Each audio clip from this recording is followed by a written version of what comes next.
तो ये था अपने पास एप्लीकेशन ऑफ आयोनाइजेशन एनर्जी में। जो पहला एप्लीकेशन है वो अपने पास क्या है, metallic and non metallic nature के बारे में अपन बात कर रहे हैं। तो मेटल मतलब इलेक्ट्रॉन लूज करने की टेंडेंसी, नॉन मेटल मतलब इलेक्ट्रॉन एक्सेप्ट करने की टेंडेंसी।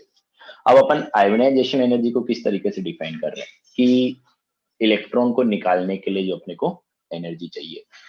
तो अगर मैं बोलूं कि अपने पास एक मेटल है जिसमें इलेक्ट्रॉन निकालने के लिए कम आयोनाइजेशन एनर्जी देना पड़ रहा है या कम एनर्जी देना पड़ रहा है, तो अगर एक एलिमेंट है अपने पास, या इसको ऐसे समझे अपन कि अपने पास दो एलिमेंट को कंपेयर करें कि अपने पास दो एलिमेंट है ए एंड बी। ए से अगर अपने को इलेक्ट्रॉन निकालना है तो इसको अपने को मान लो कि 2 इलेक्ट्रॉन वोल्ट का एनर्जी देना पड़ता है एक इलेक्ट्रॉन निकालने के लिए। और बी से अगर अपने को इलेक्ट्रॉन निकालना है तो यहाँ पे अपने को 5 इलेक्ट्रॉन वोल्ट का एनर्जी देना पड़ रहा है। तो इलेक्ट्रॉन निकालना मतलब एक तरीके से क्या होगा, इलेक्ट्रॉन लूज करने की बात होगी ना, कि जिसका आयोनाइजेशन एनर्जी कम रहेगा मतलब उतना इजीली इलेक्ट्रॉन दे रहा है, और जो जितना इजीली इलेक्ट्रॉन देगा मतलब वो क्या उतना अच्छा मेटल है। तो मैं ऐसा बोलूं तो कोई दिक्कत नहीं होना चाहिए कि जिसका आयोनाइजेशन, हाँ, जिसका आयोनाइजेशन एनर्जी कम रहेगा वो क्या करेगा, इजीली इलेक्ट्रॉन लूज करेगा, और जो जितना इजीली इलेक्ट्रॉन लूज करेगा वो उतना अच्छा मेटल है। तो मैं ऐसा बोल सकता हूँ कि मेटल्स के लिए जो आयोनाइजेशन एनर्जी होती है वो कम होती है। तो मेटल्स की आयोनाइजेशन एनर्जी कम होती है, लो आयोनाइजेशन एनर्जी। और नॉन मेटल्स के लिए जो आयोनाइजेशन एनर्जी होती है वो ज्यादा होती है, हाई आयोनाइजेशन एनर्जी। या इसी चीज को तुम एक और तरीके से लिख सकते हो कि ionisation energy is inversely proportional to metallic nature। metallic nature कि जितना ज्यादा आयोनाइजेशन एनर्जी की वैल्यू रहेगी उतना ज्यादा एनर्जी अपने को इलेक्ट्रॉन निकालने के लिए देना पड़ेगा। जितना ज्यादा एनर्जी देना पड़ रहा है मतलब उस पर्टिकुलर एलिमेंट का इलेक्ट्रॉन लूज करने की टेंडेंसी उतनी कम है, मतलब उसका मेटेलिक नेचर उतना कम है। जैसे ए के लिए कम एनर्जी देना पड़ रहा है मतलब ये इजीली इलेक्ट्रॉन लूज कर दे रहा है, मतलब इसमें मेटेलिक नेचर ज्यादा है। और रिलेटिवली बी के लिए ज्यादा एनर्जी देना पड़ रहा है तो ए के कंपैरिजन में बी का इलेक्ट्रॉन लूज करने की टेंडेंसी कम है, मतलब उसमें मेटेलिक नेचर कम है। तो अगर मैं ऐसा लिख रहा हूँ तो इसमें कोई दिक्कत नहीं होना चाहिए कि आयनाइजेशन एनर्जी जितना ज्यादा रहेगा मेटेलिक नेचर उतना कम रहेगा। समझ में आता है क्या ये? Yes sir. Yes sir. चलो बहुत बढ़िया सर। तो हाँ बोलो सर लेकिन हैं दोनों मेटल ही ना, एक मतलब कह सकते हैं हम। मतलब सर एक के लिए कम लग रही है एनर्जी लेकिन एक के लिए ज्यादा लग रही है, लेकिन हम लोग अगर कंसिडर करना हो तो मेटल की तरह ही करेंगे ना, ए और बी को अगर लिया है मेटल जैसा तो। नहीं, ए और बी तो एलिमेंट के ऊपर डिपेंड करेगा ना, ये तो अपन ने यस जनरल सर, हाँ एग्जांपल वही। लिया। तो ये है अपने पास। तो जो अपन बोल रहे थे कि अगर अपन पीरियोडिक टेबल में बात करें, अगर मेटेलिक नेचर का ही अपन जनरल ट्रेंड लिखे जैसे अपन बाकी चीजों के लिए लिख रहे थे कि मेटेलिक बिहेवियर में अगर जनरल ट्रेंड की बात करें कि इन पीरियड, तो पीरियड में अपन जब क्या कर रहे थे कि लेफ्ट टू राइट मूव करते हैं, तो पीरियड में लेफ्ट टू राइट जाने पे अपने पास क्या था, अपन आयोनाइजेशन एनर्जी के हिसाब से पूरा लिखना चाह रहे हैं तो अपने को पता था कि लेफ्ट टू राइट, हाँ, लेफ्ट टू राइट जाने पे आयोनाइजेशन एनर्जी इंक्रीज करती है। हाँ, आयोनाइजेशन एनर्जी इंक्रीज कर रहा है।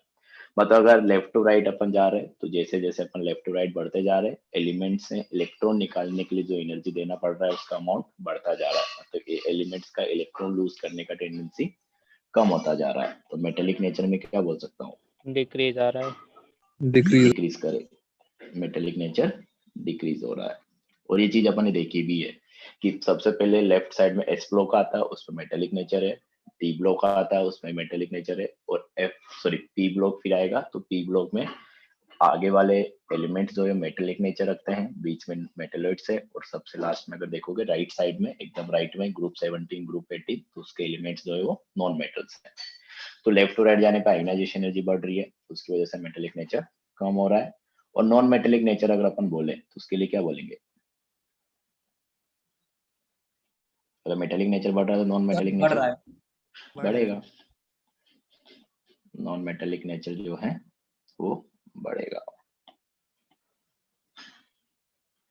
तो अगर तुमसे स्कूल एग्जाम में पूछा जाता है इस तरीके से कि लेफ्ट टू राइट जाने पे मेटेलिक नेचर क्यों कम होता है या नॉन मेटेलिक नेचर क्यों बढ़ रहा है, तो आयोनाइजेशन एनर्जी के हिसाब से तुमको जवाब देना है कि लेफ्ट टू राइट जाने पे आयोनाइजेशन एनर्जी बढ़ता है, उसकी वजह से इलेक्ट्रॉन लूज करने की टेंडेंसी कम हो रही है, तो मेटेलिक नेचर कम हो रहा है। और नॉन मेटेलिक नेचर के हिसाब से पूछा गया तो लेफ्ट टू राइट जाने पे आयोनाइजेशन एनर्जी बढ़ रहा है, इसलिए इलेक्ट्रॉन लूज करने की टेंडेंसी कम हो रही, तो मैं बोल सकता हूँ उल्टा कि इलेक्ट्रॉन एक्सेप्ट करने की टेंडेंसी बढ़ेगी, इसलिए उसमें नॉन मेटेलिक नेचर बढ़ रहा है। तो इस तरीके से अपन बोल सकते हैं एक पीरियड में। सेम चीज अगर अपन बात करें डाउन द ग्रुप, तो अगर अपन ग्रुप में टॉप टू बॉटम मूव करते हैं तो ग्रुप में आयोनाइजेशन एनर्जी में क्या फर्क पड़ता है डाउन द ग्रुप जाने पे, डिक्रीज या इंक्रीज? डिक्रीज। डिक्रीज करता है। तो डाउन द ग्रुप जाने पे क्या हो रहा है, आयोनाइजेशन एनर्जी कम होता जा रहा है, मतलब जो ऊपर से अगर अपन नीचे की तरफ जा रहे हैं तो नीचे की तरफ जो एलिमेंट्स आ रहे हैं उनके लिए इलेक्ट्रॉन निकालने के लिए कम एनर्जी देना पड़ रहा है। अगर इलेक्ट्रॉन को रिमूव करने के लिए कम एनर्जी देना पड़ रहा है, इसका मतलब क्या है, वो इजीली इलेक्ट्रॉन लूज कर सकता है। अगर इलेक्ट्रॉन इजीली लूज कर पा रहा है मतलब डाउन द ग्रुप जाने पे मेटेलिक नेचर जो है ये क्या होता जा रहा है,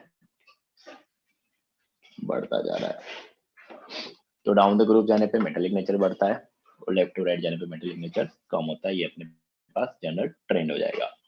अब मैं इसी के बेसिस पर अगर तुमसे एक सवाल पूछूं, ये कॉमन सवाल है कि बहुत बार एग्जाम में भी ले उठा लिया जाता है ऐसे कैसे कि मेटेलिक नेचर अगर अपन बात कर रहे हैं तो अगर मैं तुमसे पूछूं कि अल्कली मेटल्स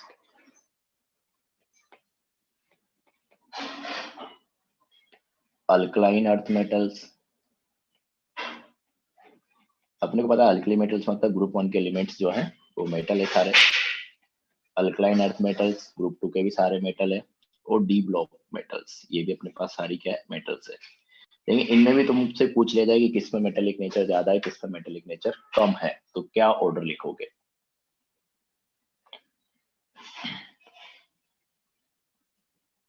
बताओ। अल्कली मेटल ज्यादा अच्छे मेटल सर हैं। डिक्रीजिंग ऑर्डर में मेटालिक नेचर के। हाँ, क्योंकि अल्टीमेट लेफ्ट टू राइट जाने पर अपन क्या बोल रहे हैं कि आयोनाइजेशन एनर्जी की वैल्यू बढ़ती जा रही है तो मेटेलिक नेचर कम होता जाएगा।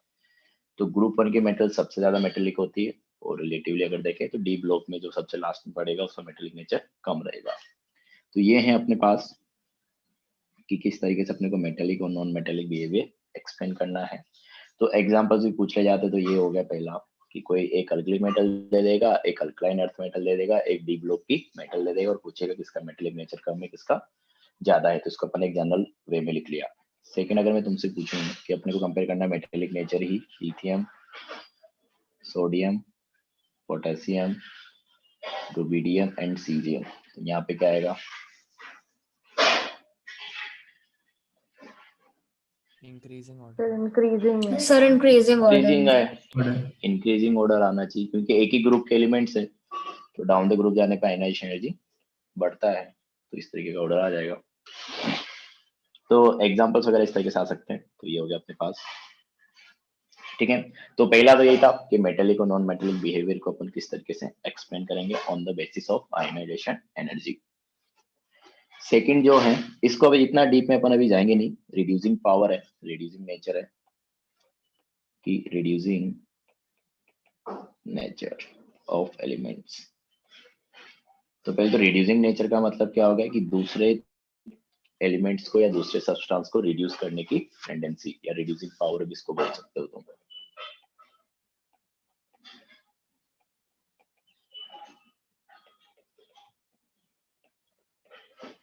हाँ, तो रिड्यूसिंग पावर मतलब जिस सब्सटेंस की अपन बात करें उसका रिड्यूसिंग पावर कितना है, तो रिड्यूस तो दूसरे को करेगा ऑब्वियस सी बात है, तो टेंडेंसी टू रिड्यूस अदर्स, चाहो तो ऐसा लिख देते हैं हम इसको ताकि ध्यान रहे कि टेंडेंसी टू रिड्यूस अदर्स, कि दूसरों को रिड्यूस करने की टेंडेंसी। तो अपने को पता है कि अगर कोई सब्सटेंस है जो दूसरों को रिड्यूस कर रहा है तो खुद क्या होगा, ऑक्सीडाइज होगा। तो खुद क्या होगा, ऑक्सीडाइज होगा। तो अपने को क्या देखना है कि कौन कितना इजीली ऑक्सीडाइज हो सकता है, जो जितना इजीली ऑक्सीडाइज होगा वो क्या होगा अपने पास उतना अच्छा रिड्यूसिंग एजेंट होगा, उसके उतनी ज्यादा रिड्यूसिंग पावर होगी उतनी ज्यादा उसका रिड्यूसिंग नेचर होगा। तो टेंडेंसी टू रिड्यूस ज्यादा, मतलब एक तरीके से अपने किसकी बात करना चाह रहे हैं, रिड्यूसिंग एजेंट की। रिड्यूसिंग एजेंट तो कौन कितना अच्छा रिड्यूसिंग एजेंट है इसकी अपन बात करना चाह रहे हैं on the basis of ionisation energy की। अगर अपने को कुछ एलिमेंट्स का आयोनाइजेशन एनर्जी दे दिया गया है या उसका ऑर्डर अपने को पता है आयोनाइजेशन एनर्जी का और उसको अपने को कंपेयर करना है, तो मेरे को पता है कि जो जितना इजीली ऑक्सीडाइज हो जाएगा, अगर अपने को पता है कि इजीली ऑक्सीडाइज हो जाता है सर मेटल्स। मेटल्स, सही सोच रहे हो। अगर इजीली ऑक्सीडाइज होता है तो उसका रिड्यूसिंग पावर क्या रहेगा, ज्यादा रहेगा, क्योंकि दूसरे को रिड्यूस करना है तो खुद को ऑक्सीडाइज होना पड़ेगा। और ऑक्सीडाइज होने का मतलब क्या है कि अपने पास अगर एक एटम है ए, तो ऑक्सीडाइज होने का मतलब इसको इलेक्ट्रॉन लूज करना है। ए से मान लो किसने ए प्लस बनाया और इलेक्ट्रॉन लूज किया, तो जो जितना इजीली इलेक्ट्रॉन लूज करेगा, मतलब वापस में रिलेट करूंगा कि जो जितना इजीली इलेक्ट्रॉन लूज करेगा मतलब वो उतना इजीली ऑक्सीडाइज हो जा रहा है। तो इजीली इलेक्ट्रॉन लूज करना उसका मतलब क्या है कि आयनाइजेशन एनर्जी अपने पास क्या होनी चाहिए, कम होनी चाहिए। ये तो समझ में आना चाहिए कि अगर एक ही आयनाइजेशन एनर्जी कम रहेगी, अगर आयनाइजेशन एनर्जी कम रहेगी तो वो इजीली क्या कर पाएगा, इलेक्ट्रॉन लूज कर पाएगा। अगर इलेक्ट्रॉन इजीली लूज कर पाएगा तो उसकी रिड्यूसिंग पावर जो है वो ज्यादा रहेगी।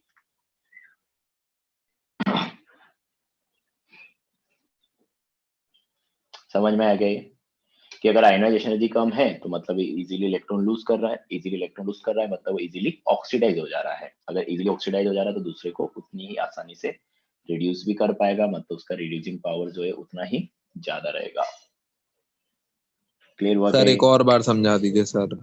अच्छा, देखो अपन बोल रहे हैं कि रिड्यूसिंग पावर का मतलब क्या है, दूसरे को रिड्यूस करना है। तो ये अपन ने रेडॉक्स में पढ़ा था कि दूसरों को रिड्यूस करना है, इसका मतलब क्या है कि खुद क्या होगा, ऑक्सीडाइज होगा। ऑक्सीडाइज। तो जो जितना इजीली ऑक्सीडाइज होता है दूसरे को उतना आसानी से रिड्यूस कर पाएगा। ये चीज क्लियर है क्या? कि अगर इजीली ऑक्सीडाइज हो जा रहा यस सर। है तो दूसरे को रिड्यूस उतना आसानी से कर पाएगा, मतलब उसका रिड्यूसिंग पावर उतनी ज्यादा रहेगी। अब कौन कितना इजीली ऑक्सीडाइज होगा उस चीज को अपन आयोनाइजेशन एनर्जी से रिलेट करना चाह रहे हैं। तो इजीली ऑक्सीडाइज होने का मतलब है कि वो कितना इजीली इलेक्ट्रॉन लूज कर पाता है, क्योंकि ऑक्सीडेशन अपन क्या बोलते हैं, लॉस ऑफ इलेक्ट्रॉन्स। तो जो जितना इजीली इलेक्ट्रॉन लूज करेगा उतना अच्छे से वो ऑक्सीडाइज हो पा रहा है, और जितना अच्छे से खुद ऑक्सीडाइज हो पा रहा है उतने अच्छे से दूसरे को रिड्यूस कर पाएगा। क्योंकि जब ऑक्सीडाइज होगा तभी उसके साथ वाला, उसके सामने वाला रिड्यूस होगा। तो अपन बोल रहे कि अपने पास क्या है कि इजीली ऑक्सीडाइज अपने को कराना है, तो ऑक्सीडाइज करने का मतलब है कि इलेक्ट्रॉन लूज करना है उसको। तो जैसे अपन एग्जांपल लिया कि अपने पास कोई सब्सटेंस है ए, तो ये इलेक्ट्रॉन लूज कर रहा है, या कोई एलिमेंट है ए जो कि इलेक्ट्रॉन लूज करके ए प्लस बना रहा है। तो ये कितना इजीली इलेक्ट्रॉन लूज करेगा, ये तो आयोनाइजेशन एनर्जी के ऊपर डिपेंड करेगा ना यार, कि जितना कम उसका आयोनाइजेशन एनर्जी रहेगा उतना इजीली अपन उससे इलेक्ट्रॉन निकाल सकते हैं, या वो उतना इजीली इलेक्ट्रॉन लूज कर सकता है। तो आयोनाइजेशन एनर्जी कम है तो उतना आसानी से इलेक्ट्रॉन लूज कर पाएगा। इलेक्ट्रॉन इजीली लूज कर पा रहा है मतलब उसका उतना आसानी से ऑक्सीडेशन हो पा रहा है, और जितना आसानी से ऑक्सीडाइज हो पाएगा उतना आसानी से दूसरे को रिड्यूस करेगा, मतलब उसकी रिड्यूसिंग पावर उतनी ज्यादा रहेगी। अभी क्लियर है क्या? Yes sir. तो reducing power is inversely proportional to ionisation energy. ये अपन लिख रहे हैं यहाँ पे कि आयोनाइजेशन एनर्जी जो है जितना कम रहेगा उतना इजीली इलेक्ट्रॉन का लॉस कर पाएगा, जिस भी पर्टिकुलर एलिमेंट की अपन बात कर रहे हैं वो। और जितना इजीली वो इलेक्ट्रॉन का लॉस कर पा रहा है मतलब उतना आसानी से वो खुद ऑक्सीडाइज हो गया है, और जितना आसानी से खुद ऑक्सीडाइज हो गया है वो दूसरे को भी उतना इजीली रिड्यूस कर पाएगा, मतलब उसका रिड्यूसिंग पावर उतनी ज्यादा है। तो तुमको इस तरीके से सोचना है कि ये कम है और तो इलेक्ट्रॉन लूज करने की टेंडेंसी ज्यादा है, मतलब ऑक्सीडाइज होने की टेंडेंसी ज्यादा है, तो दूसरे को रिड्यूस भी आसानी से कर पाएगा, मतलब रिड्यूसिंग पावर उसकी ज्यादा है। तो ये था अपने पास। लेकिन देखो रिड्यूसिंग पावर को कंपेयर करने के लिए बेसिकली जो आयोनाइजेशन एनर्जी सिर्फ एक फैक्टर है, इसके अलावा और भी फैक्टर्स है जिसके ऊपर वो डिपेंड करता है कि सॉल्यूशन के अंदर है तो फिर वहां पे एक एनर्जी फैक्टर आता है हाइड्रेशन एनर्जी, उसको चेक करना पड़ता है। मेटल बेसिकली सॉलिड फॉर्म में एग्जिस्ट करता है, तो उसको सॉलिड से गैस में ले जाने के लिए जो एनर्जी चाहिए, क्योंकि आयनाइजेशन एनर्जी तो अपन सिर्फ गैसियस फेज में डिफाइन करते हैं। तो बेसिकली इसके एग्जांपल्स अपन अभी लेंगे नहीं, बस अपन ये देखा है कि रिड्यूसिंग पावर और आयनाइजेशन एनर्जी में क्या रिलेशन है, कि आयनाइजेशन एनर्जी जितना ज्यादा रहेगा रिड्यूसिंग पावर उतनी कम रहेगी। तो इससे रिलेटेड सवाल जो होते हैं वो 12th में एक चैप्टर आता है इलेक्ट्रोकेमिस्ट्री, वहां पे तुम्हारे पास आते हैं ये कंपैरिजन कि किसका रिड्यूसिंग पावर ज्यादा है, किसका ऑक्सीडाइजिंग पावर ज्यादा है। तो वहां पे अपन एक टेबल बनाते हैं सारे फैक्टर्स को कंसीडर करके, वो टेबल तुमको याद ही करनी पड़ती है और उसके बेसिस पे फिर अपन आंसर्स करते हैं। तो अभी तो अपन ने सिर्फ इतना पढ़ना था कि अगर रिड्यूसिंग पावर को रिलेट करना हो आयनाइजेशन एनर्जी के साथ तो किस तरीके से मैं रिलेट करूंगा। तो सेकंड फैक्टर था, तो ऑब्वियसली कि अगर इसके ऊपर पूरा डिटेल में नहीं पढ़ रहे तो इससे रिलेटेड क्वेश्चंस अभी तो नहीं पूछे जाएंगे, लेकिन फिर भी ध्यान रखना है कि किस तरीके का रिलेशन है। To determine the number of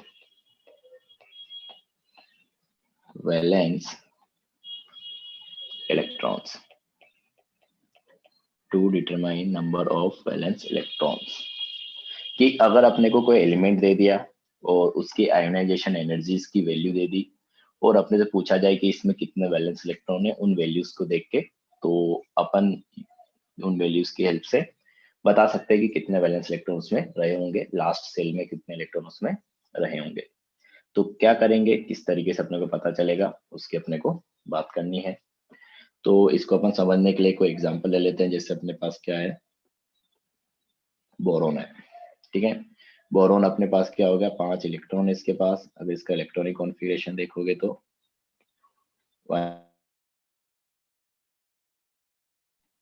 2p1, वैसे भी सेकंड पीरियड का एलिमेंट है तो सेकंड सेल अपने पास क्या हो गया, वैलेंस सेल हो गया। तो ये सेकंड सेल में जो इलेक्ट्रॉन है वो वैलेंस इलेक्ट्रॉन्स रहेंगे। तो सेकंड सेल में अपने पास क्या है, 2s और 2p है। तो 2s में अपने पास 2 इलेक्ट्रॉन है, 2p में अपने पास 1 इलेक्ट्रॉन है। तो अपने अपन ने इलेक्ट्रॉनिक कॉन्फ़िगरेशन हिसाब से लिखा। क्वेश्चन तो अपने से ऐसे पूछा जाएगा कि एक एक्स एलिमेंट है, उसका आयोनाइजेशन एनर्जीज का डेटा ये है, अब तुम बताओ कि उसमें कितने वैलेंस इलेक्ट्रॉन हो सकते हैं या किस ग्रुप का एलिमेंट हो सकता है। तो वही अपने को प्रेडिक्ट करना है। तो देखो, अब अगर मैं आयोनाइजेशन एनर्जीज की बात करूं तो ध्यान से समझना कि मैंने मान लो कि इसमें से पहला इलेक्ट्रॉन निकाला, क्योंकि अपन आयोनाइजेशन एनर्जी 1 बोलते हैं कि पहला इलेक्ट्रॉन निकालने के लिए जो एनर्जी अपने को देनी पड़ेगी। तो पहला इलेक्ट्रॉन अपन ने निकाला तो कहाँ से निकलेगा, बताओ कोई। अगर बोरोन में इसमें पहला इलेक्ट्रॉन निकालना हो तो किस में से निकलेगा, 1s से, 2s से या 2p से? 2p से। 2p से निकले, बिल्कुल 2p से निकलेगा। तो पहला इलेक्ट्रॉन अपन ने निकाला, उसके करस्पॉन्डिंग जो वैल्यू आएगी वो आयनाइजेशन एनर्जी 1, जो कि अपने पास निकला कहाँ से, 2p सेल सब सेल से। दूसरा इलेक्ट्रॉन निकाला तो दूसरा इलेक्ट्रॉन अपने पास निकलेगा कहाँ से, 2s से। तीसरा इलेक्ट्रॉन निकाला वो भी निकलेगा कहाँ से, 2s से, क्योंकि 2s में 2 इलेक्ट्रॉन है। अब देखो, पहला इलेक्ट्रॉन निकला वो वैलेंस सेल से निकला, दैट इज 2p सब सेल से। दूसरा इलेक्ट्रॉन निकाला वो भी वैलेंस सेल से निकला, दैट इज 2s सब सेल से। और तीसरा इलेक्ट्रॉन निकाला वो भी 2s सब सेल से निकला, that is valence shell second shell से।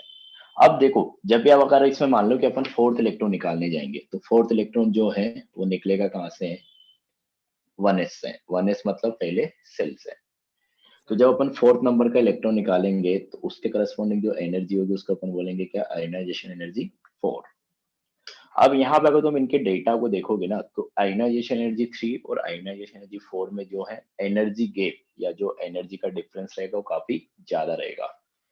यहाँ पे तुमको लार्ज डिफरेंस देखने को मिलेगा थर्ड और फोर्थ के बीच में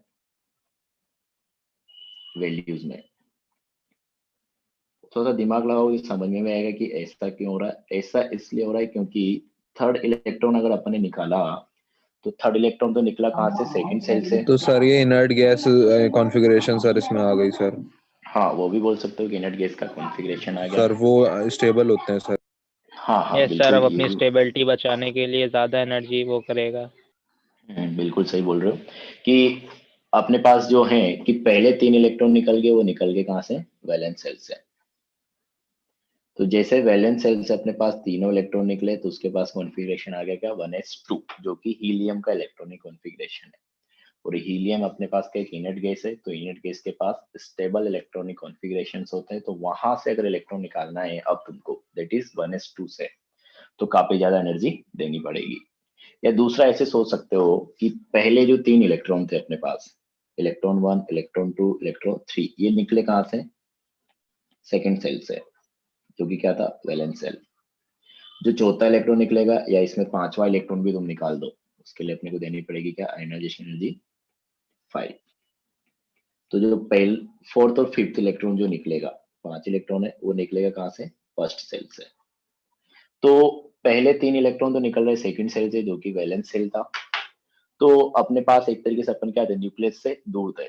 लेकिन सेकंड से जैसे ही फर्स्ट सेल में अपन आएंगे, मतलब जब अपन 3rd इलेक्ट्रॉन से 4th इलेक्ट्रॉन निकालने जाएंगे, तो अपन सेकंड सेल से आगे किसमें? फर्स्ट सेल में। और फर्स्ट सेल जो रिलेटिवली न्यूक्लियस के पास रहेगा, तो फर्स्ट सेल के इलेक्ट्रॉन्स के ऊपर अट्रैक्शन ज्यादा रहेगा, तो वहां पे एनर्जी अपने को ज्यादा देना पड़ेगा, तो तुमको जो एनर्जी का डिफरेंस है साफ दिखाई देगा।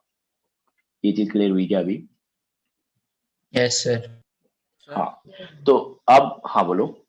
सर एक डाउट था सर, जिसमें हम लोग पूरे 30 एलिमेंट्स के लिए कॉन्फ़िगरेशन लिखते हैं, और सर मैंने आपको बताया था इसमें लास्ट में वैलेंस में लिखते हैं, उसमें कई बार 3d10 पहले लिखते हैं और 4s2 बाद में लिखते हैं सर। तो आपने बताया था खाली लिखने का तरीका होता है, तो सर उसमें अगर हम लोग आयनाइजेशन एनर्जी 1 करेंगे तो किससे इलेक्ट्रॉन निकालेंगे? एस से निकालेंगे? वैलेंस सेल से, 4s 1 से 4s से निकालेंगे। हाँ, 3d से 4s नहीं से निकालेंगे? निकालेंगे। नहीं, अच्छा ठीक है, वैलेंस सेल मतलब जिस n की सबसे हायर वैल्यू कौन सी है इलेक्ट्रॉनिक कॉन्फ़िगरेशन में। समझ गए, ठीक है ठीक। हम्म, हाँ, तो ये क्या था अपने पास? देखो, तो ये क्लियर है सबका कि थर्ड थर्ड और आयनाइजेशन एनर्जी 3 से अगर अपन आयनाइजेशन एनर्जी 4 जाएंगे, तो एक तरीके से अपन ने क्या किया कि सेकंड सेल से अपन पहुंच के कहाँ पे? फर्स्ट सेल में। मतलब पहले 3 इलेक्ट्रॉन सेकंड सेल से निकल रहे थे, जो कि न्यूक्लियस से दूर था, तो वहां पे न्यूक्लियस का अट्रैक्शन रिलेटिवली कम रहेगा, तो वहां पे अपन आयनाइजेशन एनर्जी कम देनी पड़ रही थी, रिलेटिवली अपन बात कर रहे हैं। लेकिन जब 4th वाला इलेक्ट्रॉन निकाला, तो अपन फर्स्ट सेल से निकालना पड़ेगा, दैट इज 1s सब सेल। तो वो न्यूक्लियस के सबसे पास होता है, तो उस पर न्यूक्लियस का अट्रैक्शन सबसे ज्यादा होता है, तो वहां पे एनर्जी अपने को सबसे ज्यादा देनी फुल्ली पड़ेगी। फील्ड भी तो होगा। मतलब हाँ, फुल्ली फील्ड भी होगा, बहुत सारे रीजन बोल सकते हो तुम, बस तुमको समझना है। जैसे किसी ने बोला कि नेट गैस का कॉन्फ़िगरेशन आ जाएगा, तो ऑब्वियस सी बात है कि जैसे वैलेंस सेल के इलेक्ट्रॉन्स निकलेंगे, तो उसके बाद क्या आएगा? नेट गैस का कॉन्फ़िगरेशन आ जाएगा, तो तुमको और ज्यादा एनर्जी देनी पड़ेगी। वैसे बोल दो, बस तुमको समझना है कि हो क्यों रहा है। हाँ, मतलब स्टेबल कॉन्फ़िगरेशन आ जा रहा है, उसी वजह से अपने को एक्स्ट्रा एनर्जी देनी पड़ रही है। और स्टेबल क्यों बोल रहे हैं? कि उस पर न्यूक्लियस का अट्रैक्शन ज्यादा रहेगा, उस हिसाब से अपन बात कर रहे हैं। हाँ, तो मैं ये बोल रहा था, अब अपने को कैसे पता चलेगा? तो जहां पे एनर्जी डिफरेंस ज्यादा रहेगा, जैसे अपन ने यहाँ पे बोला कि 3 और 4 के केस में एनर्जी डिफरेंस ज्यादा रहेगा, तो जो कम वाली वैल्यू रहेगी आयनाइजेशन एनर्जी की, मतलब जो कम, मतलब जैसे आयनाइजेशन एनर्जी 3 है, आयनाइजेशन एनर्जी 4 है, मतलब यहाँ पे क्या रहा होगा कि 3 वैलेंस इलेक्ट्रॉन रहे होंगे, और चौथा इलेक्ट्रॉन जो है, मतलब आयनाइजेशन एनर्जी 3 जो है 4th से काफी छोटा है रिलेटिवली, या आयनाइजेशन एनर्जी 4 जो है वो काफी बड़ा है एज कम्पेयर टू 3। मतलब जो पहले 3 इलेक्ट्रॉन है वो निकले होंगे कहाँ से? वैलेंस सेल से, और जो चौथा इलेक्ट्रॉन निकल रहा होगा वो निकल रहा होगा n-1 सेल से, दैट इज इनर सेल से। सर आयनाइजेशन एंथैल्पी सर पहले वाले की भी तो सर दूसरे से बहुत कम होगी। पहले वाले इलेक्ट्रॉन की ना? हाँ, दूसरे से कम ही होगी सर, क्योंकि वो फुल्ली हाँ, फील्ड है वो सर तो ठीक है, दूसरे समझ में वाला। आया। देखो यहाँ पे बोलना अपन क्या चाह रहे हैं कि जैसे अपन वापस वही वैल्यूज, तो मेरे को ध्यान नहीं है, अपन ऐसा बोल दे कि मान लो कि इसके लिए अपने को चाहिए 2, इसके लिए अपने को चाहिए, मान लो कि चाहिए 3 क्या, 5 इलेक्ट्रॉन वोल्ट, 5 इलेक्ट्रॉन वोल्ट। इसके लिए अपने को चाहिए क्या? 10 इलेक्ट्रॉन वोल्ट। तो देख सकते हो यहाँ पे कितने का डिफरेंस था? 3 का डिफरेंस था, यहाँ पे 5 का डिफरेंस था। लेकिन जब तुम 3 से 4 जाओगे, तो ये काफी ज्यादा चेंज आने का मतलब ये है कि ये तुमको चाहिए होगी मान लो कितना, 100 इलेक्ट्रॉन वोल्ट। तो और तुम जब 5th वाला निकालोगे, तो वापस चाहिए होगी तुमको कितना? 120। तो यहाँ पे साफ दिख रहा है ना कि यहाँ पे सेल चेंज हुआ होगा, इसलिए जो डिफरेंस है वो काफी ज्यादा हो गया। ग्रेजुअली तो बढ़ेगा ही, क्योंकि वो तो उसका नेचर है आयनाइजेशन एनर्जी का, कि 1 हमेशा छोटा रहेगा, 2 हमेशा बड़ा रहेगा, 3 हमेशा बड़ा रहेगा। लेकिन यहाँ पे बोरोन है, तो 3 और 4 के बीच काफी ज्यादा डिफरेंस रहेगा, क्योंकि 3rd वाला इलेक्ट्रॉन निकल रहा है सेकंड सेल से, और 4th वाला इलेक्ट्रॉन निकल रहा है फर्स्ट सेल से, तो सेल चेंज हो गया, उसकी वजह से एनर्जी अपने को ज्यादा देनी पड़ेगी। अभी समझ में आएगा क्या डिफरेंस क्या है? अरे अभी समझा? यस। यस चलो सर। हाँ, एक एग्जांपल भी करेंगे, उसमें अपन इसी तरीके से वैल्यूज लेंगे। तो मैं ये बोल रहा हूँ कि जैसे मान लो कि कोई एलिमेंट अपने को दे दिया, वहाँ पे आयोनाइजेशन एनर्जी 3 और आयोनाइजेशन एनर्जी 4 में काफी ज्यादा गैप आ रहा है, जैसे अपन ने समझने के लिए ये लिया यहाँ पे। तो वैलेंस इलेक्ट्रॉन उसमें कितने रहेंगे? 3। अगर मैं कहीं पे बोलूँ कि किसी में आयोनाइजेशन एनर्जी 2 और आयोनाइजेशन एनर्जी 3 में काफी ज्यादा गैप है, तो वहाँ पे वैलेंस इलेक्ट्रॉन कितने रहेंगे? बताओ। एक बार रिपीट करिए। कि अगर क्या अपने सर? पास कोई एलिमेंट है जिसमें आयोनाइजेशन एनर्जी 4 और आयोनाइजेशन एनर्जी 5, उनकी वैल्यूज में काफी ज्यादा डिफरेंस है, तो कितने वैलेंस इलेक्ट्रॉन रहेंगे वहाँ पे? 4 होंगे। सर 4। 4 जो कम वाली वैल्यूज है उसके हिसाब से देखना, मतलब जो कम वाला आयोनाइजेशन एनर्जी है। और ऐसे अपन कुछ भी बोल सकते हैं कि जैसे अपने पास, अच्छा कभी कभी क्वेश्चन ऐसे भी पूछ लेता है, अगर ये क्लियर हुआ तो, कि जैसे अपने पास क्या है, ग्रुप 1 के एलिमेंट्स है, तो ग्रुप 1 के एलिमेंट्स में अपने को पता है कि वैलेंस इलेक्ट्रॉन कितना होता है? एक ही वैलेंस इलेक्ट्रॉन होता है, one valence electron, one valence electron. तो तुमसे पूछेगा कि कौन कौन सी आयोनाइजेशन एनर्जीज के लिए इनके बीच लार्ज डिफरेंस रहेगा, तो कौन कौन सी के बीच रहेगा? फर्स्ट और सर 1 और सेकंड। 2।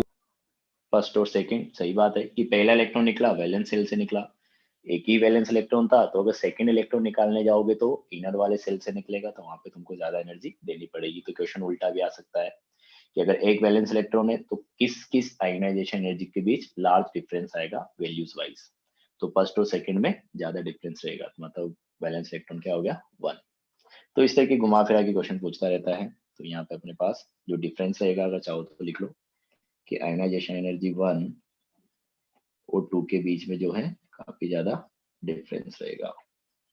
और यहाँ पे अपन बोल रहे थे कि 4th और 5th के बीच में काफी ज्यादा डिफरेंस है, मतलब वैलेंस इलेक्ट्रॉन अपने पास क्या रहे होंगे? 4 रहे होंगे। तो इस तरह के क्वेश्चन आएंगे। एक क्वेश्चन में वैल्यूज देके भी करवा देता हूँ, क्योंकि वैल्यू देके भी करता है, मतलब डेटा दे देगा और तुमसे निकालने को बोलेगा कि कितने वैलेंस इलेक्ट्रॉन्स हैं। तो देखो क्वेश्चन अपन ऐसे बोल सकते हैं कि अपने पास है, बताना क्या आएगा इसमें कि for an element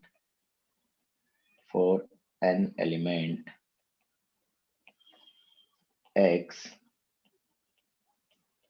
successive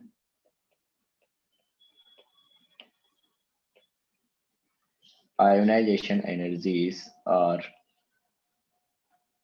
listed, values given है कि आयोनाइजेशन एनर्जी 1 जो है ये है अपने पास कितना? 108 किलो जूल पर मोल। आयोनाइजेशन एनर्जी 2 है, ये अपने को दे रखे कितना? 1154 किलो जूल पर मोल। आयोनाइजेशन एनर्जी 3 है, ये अपने को दे रखा है कितना? 2518 किलो जूल पर मोल। आयोनाइजेशन एनर्जी 4 है, ये अपने को दे रखा है कितना? 11,251 किलो जूल पर मोल। और आयोनाइजेशन एनर्जी 5 जो है ये वापस दे रखा अपने को कितना? 14,298 किलो जूल पर मोल। अब बताओ। सर 3 वैलेंस होंगे। Sir 3 balance. Yes, sir, 3. 3 valence electron होने चाहिए। बहुत बढ़िया। फाइंड द नंबर ऑफ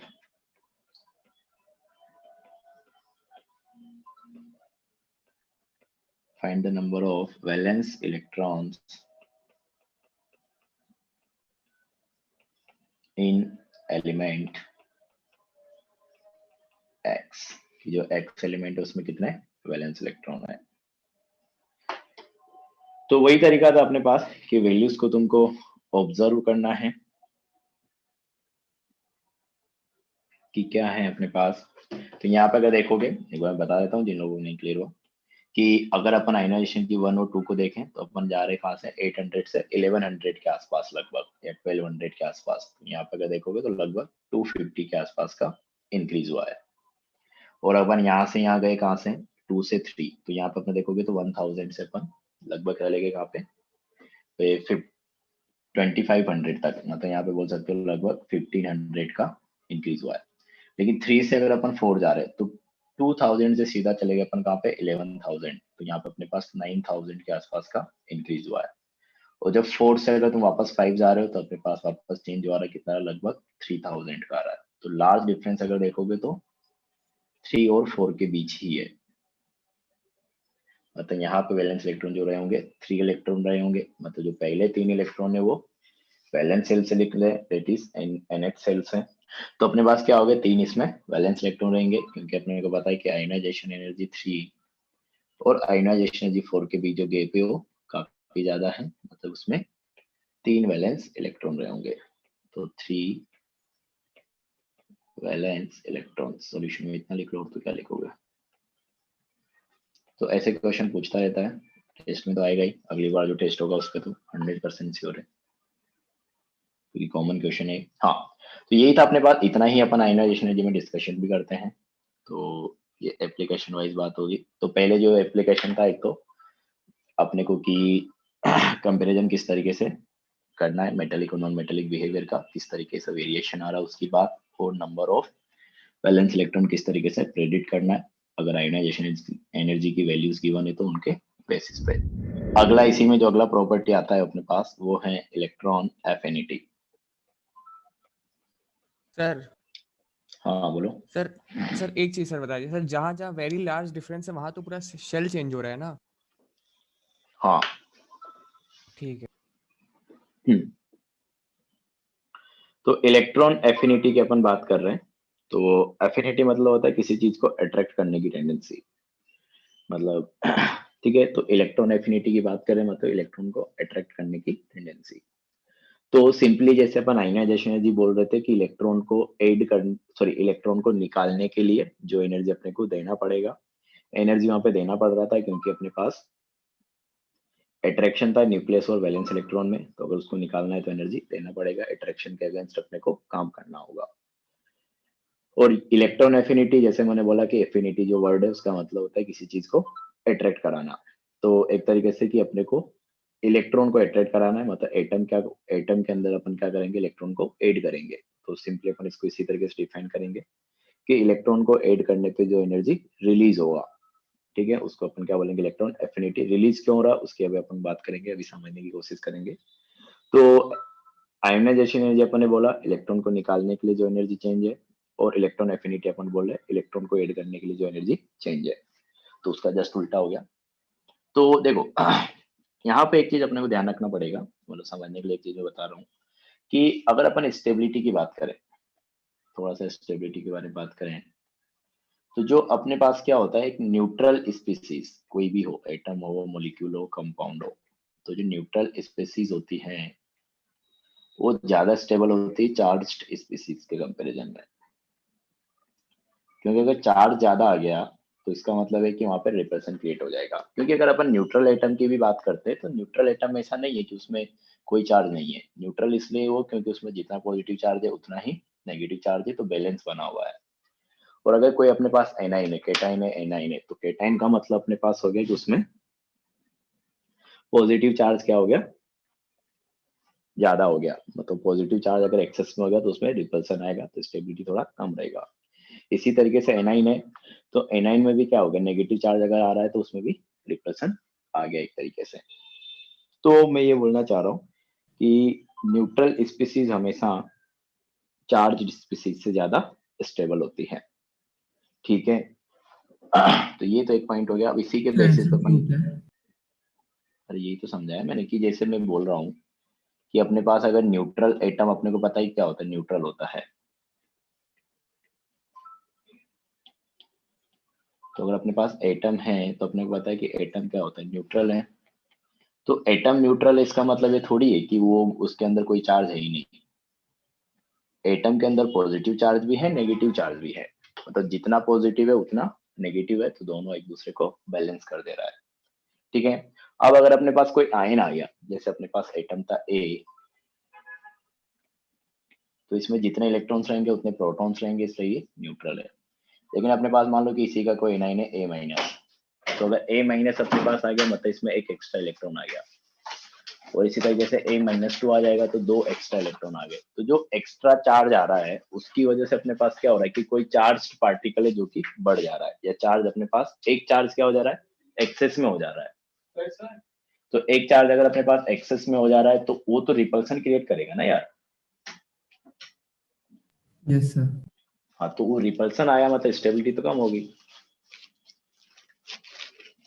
अभी क्लियर हुआ क्या कुछ? Yes sir. न्यूट्रल स्पीसीज जो रहेगी चार्ज स्पीसीज से ज्यादा स्टेबल रहेगी। अब अपन एक एटम की बात कर रहे हैं कि उसमें किस तरीके से अपने को इलेक्ट्रॉन का एडिशन करवाना है। मैं बोल रहा हूँ कि एक एटम है, उसमें अपने पास न्यूक्लियस रहेगा और ये अपने पास क्या हो गया, वैलेंस इलेक्ट्रॉन हो गया। और अपने पास मान लो कि कोई इलेक्ट्रॉन है जो अपने को ऐड कराना है, तो बाहर से एक इलेक्ट्रॉन आ रहा है जिसको अपने को एडिशन कराना है, तो उसको मैं बोल देता हूँ इनकमिंग इलेक्ट्रॉन, जिसका एडिशन होना है। अब देखो अपने पास जो ये इनकमिंग इलेक्ट्रॉन है, तो एटम अपने आप में खुद नहीं चाहेगा कि मेरे अंदर कोई इलेक्ट्रॉन आया, क्योंकि वो न्यूट्रल रहेगा। इलेक्ट्रॉन जैसे ऐड होगा वो अनाइन बन जाएगा। तो एनाइन की स्टेबिलिटी अपन ने जैसे बोला, चार्ज स्पीसीज की स्टेबिलिटी कम होती है एज कम्पेयर टू न्यूट्रल। तो मतलब वो क्यों चाहेगा कि अपने पास न्यूट्रल केस में ज्यादा स्टेबिलिटी है एज कम्पेयर टू चार्ज, तो कम स्टेबिलिटी की तरफ वो क्यों जाना चाहेगा ज्यादा स्टेबिलिटी से। तो अगर अपने को यहाँ पे इलेक्ट्रॉन ऐड करना है तो अपने को क्या करना पड़ेगा, इस इलेक्ट्रॉन के साथ साथ कुछ एनर्जी अपने को देनी पड़ेगी यहाँ पे। तो यहाँ पे अपने को मान लो कि y अमाउंट में अपने क्या किया, एनर्जी दिया।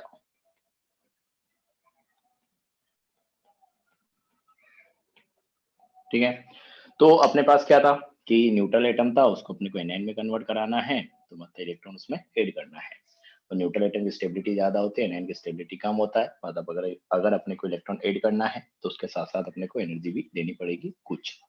ठीक है, अब जब अपने पास क्या होगा, इलेक्ट्रॉन ऐड हो जाएगा मतलब इसके ऑर्बिट में जाके चला जाएगा, तो अब अपने पास क्या होगा कि एनाइन बन गया। तो वो एनाइन के पास जो अपन ने एनर्जी दी है, तो कुछ सर एनर्जी। सर जब हम लोग डालेंगे सर उसमें तो सर एनर्जी वहां से निकलेगी ना। उनको तो सही पूरा प्रोसेस बता रहा हूँ मैं कैसे हो रहा है। तो 2 स्टेप का प्रोसेस है पूरा कंप्लीटली। कि न्यूट्रल एटम था, उसके पास अपन इलेक्ट्रॉन लेके आए, तो न्यूट्रल एटम खुद नहीं चाहेगा कि इलेक्ट्रॉन मेरे पास ऐड हो, क्योंकि उससे एनाइन बनेगा, उसमें स्टेबिलिटी कम है।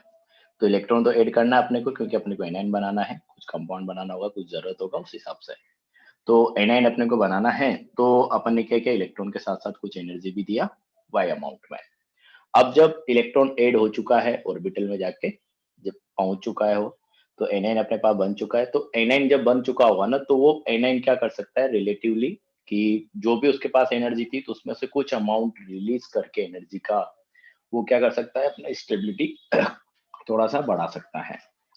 कि इलेक्ट्रॉन ऐड हुआ, तो इलेक्ट्रॉन ऐड होने के साथ साथ उसको एनर्जी मिली, तो एनाइन के पास कुछ एनर्जी एसोसिएट रहेगा, तो उसमें से वो क्या करेगा, स्टेबिलिटी को हल्का सा बढ़ाने के लिए कुछ अमाउंट में after formation of anion energy को रिलीज कराएगा। तो 2 स्टेप में प्रोसेस है कि जब इलेक्ट्रॉन अपन ने ऐड किया तब साथ के साथ अपने को एनर्जी देनी पड़ी, एक न्यूट्रल एटम को एनर्जी देंगे, उसके साथ साथ इलेक्ट्रॉन ऐड कर दिया। और जब इलेक्ट्रॉन ऐड हो चुका है तो एनाइन बन चुका है। एनाइन बनने के बाद वो क्या करता है, थोड़ा सा एनर्जी रिलीज करेगा, जो भी रहेगा वो डिपेंड करेगा किस एलिमेंट की अपन बात कर रहे हैं। तो मान लो कि यहाँ पे क्या हुआ, एक्स अमाउंट में एनर्जी रिलीज भी हुआ।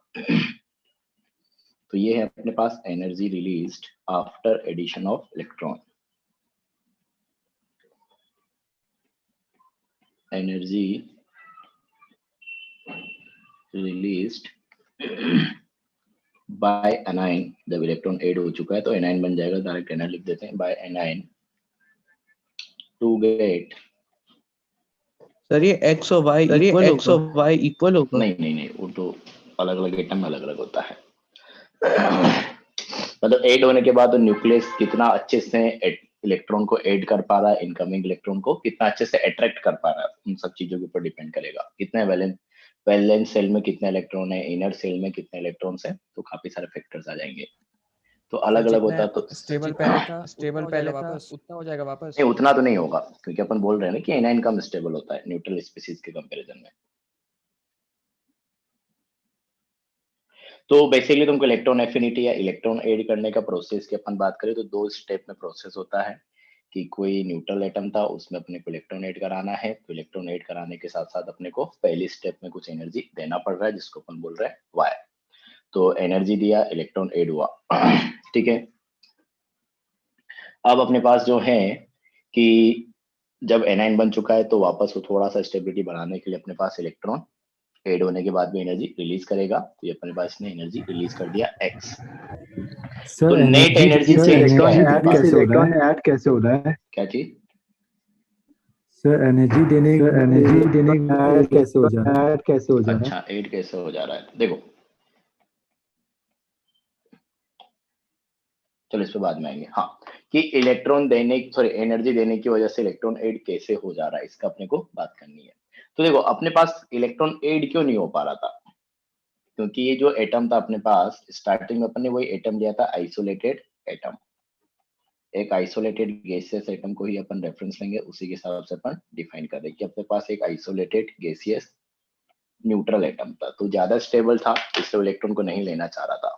लेकिन अपन उसको एनर्जी दे दिया तो अनस्टेबल हो जाएगा ना वो, कि न्यूट्रल था, स्टेबल नहीं था, तो अपन उसको एनर्जी देके उसका स्टेबिलिटी लूज करा दिया एक तरीके से।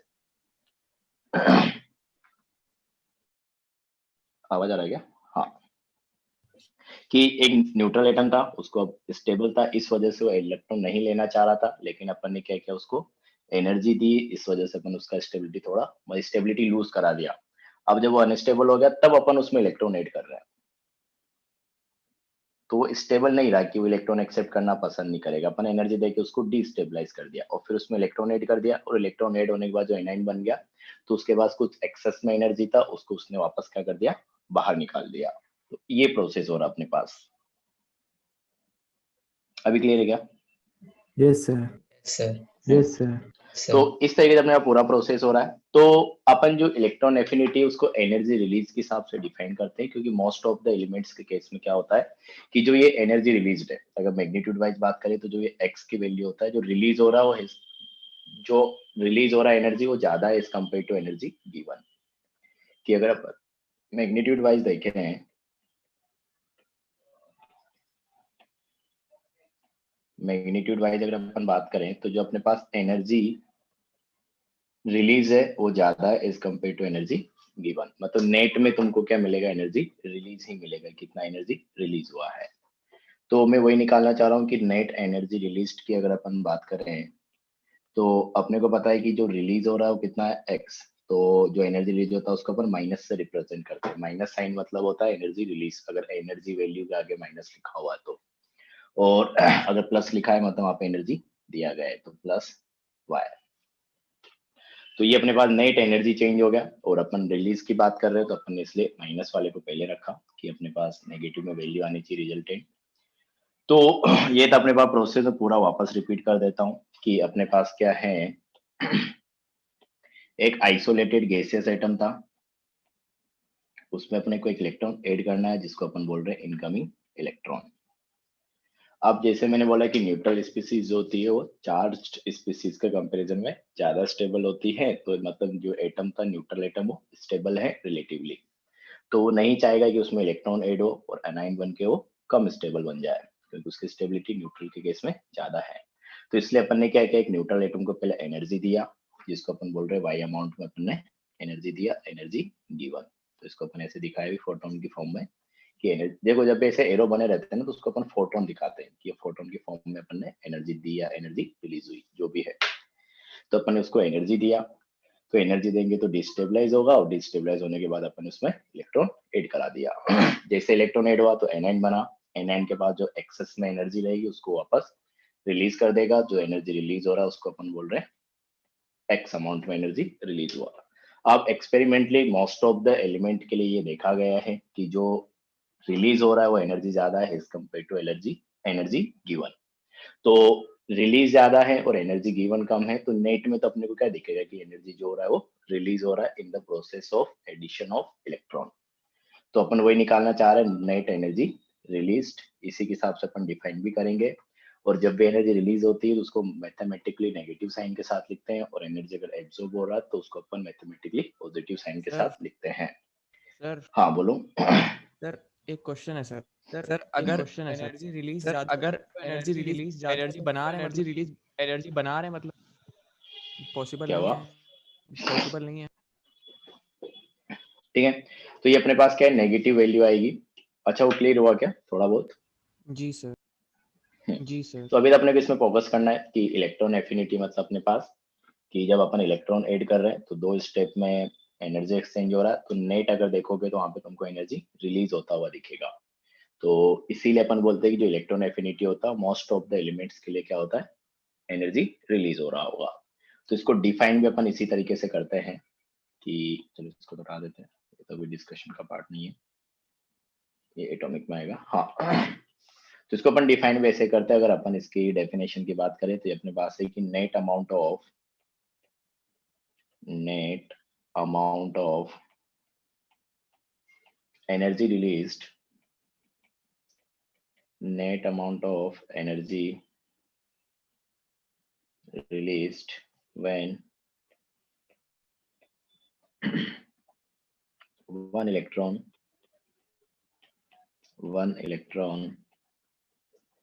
is added to an isolated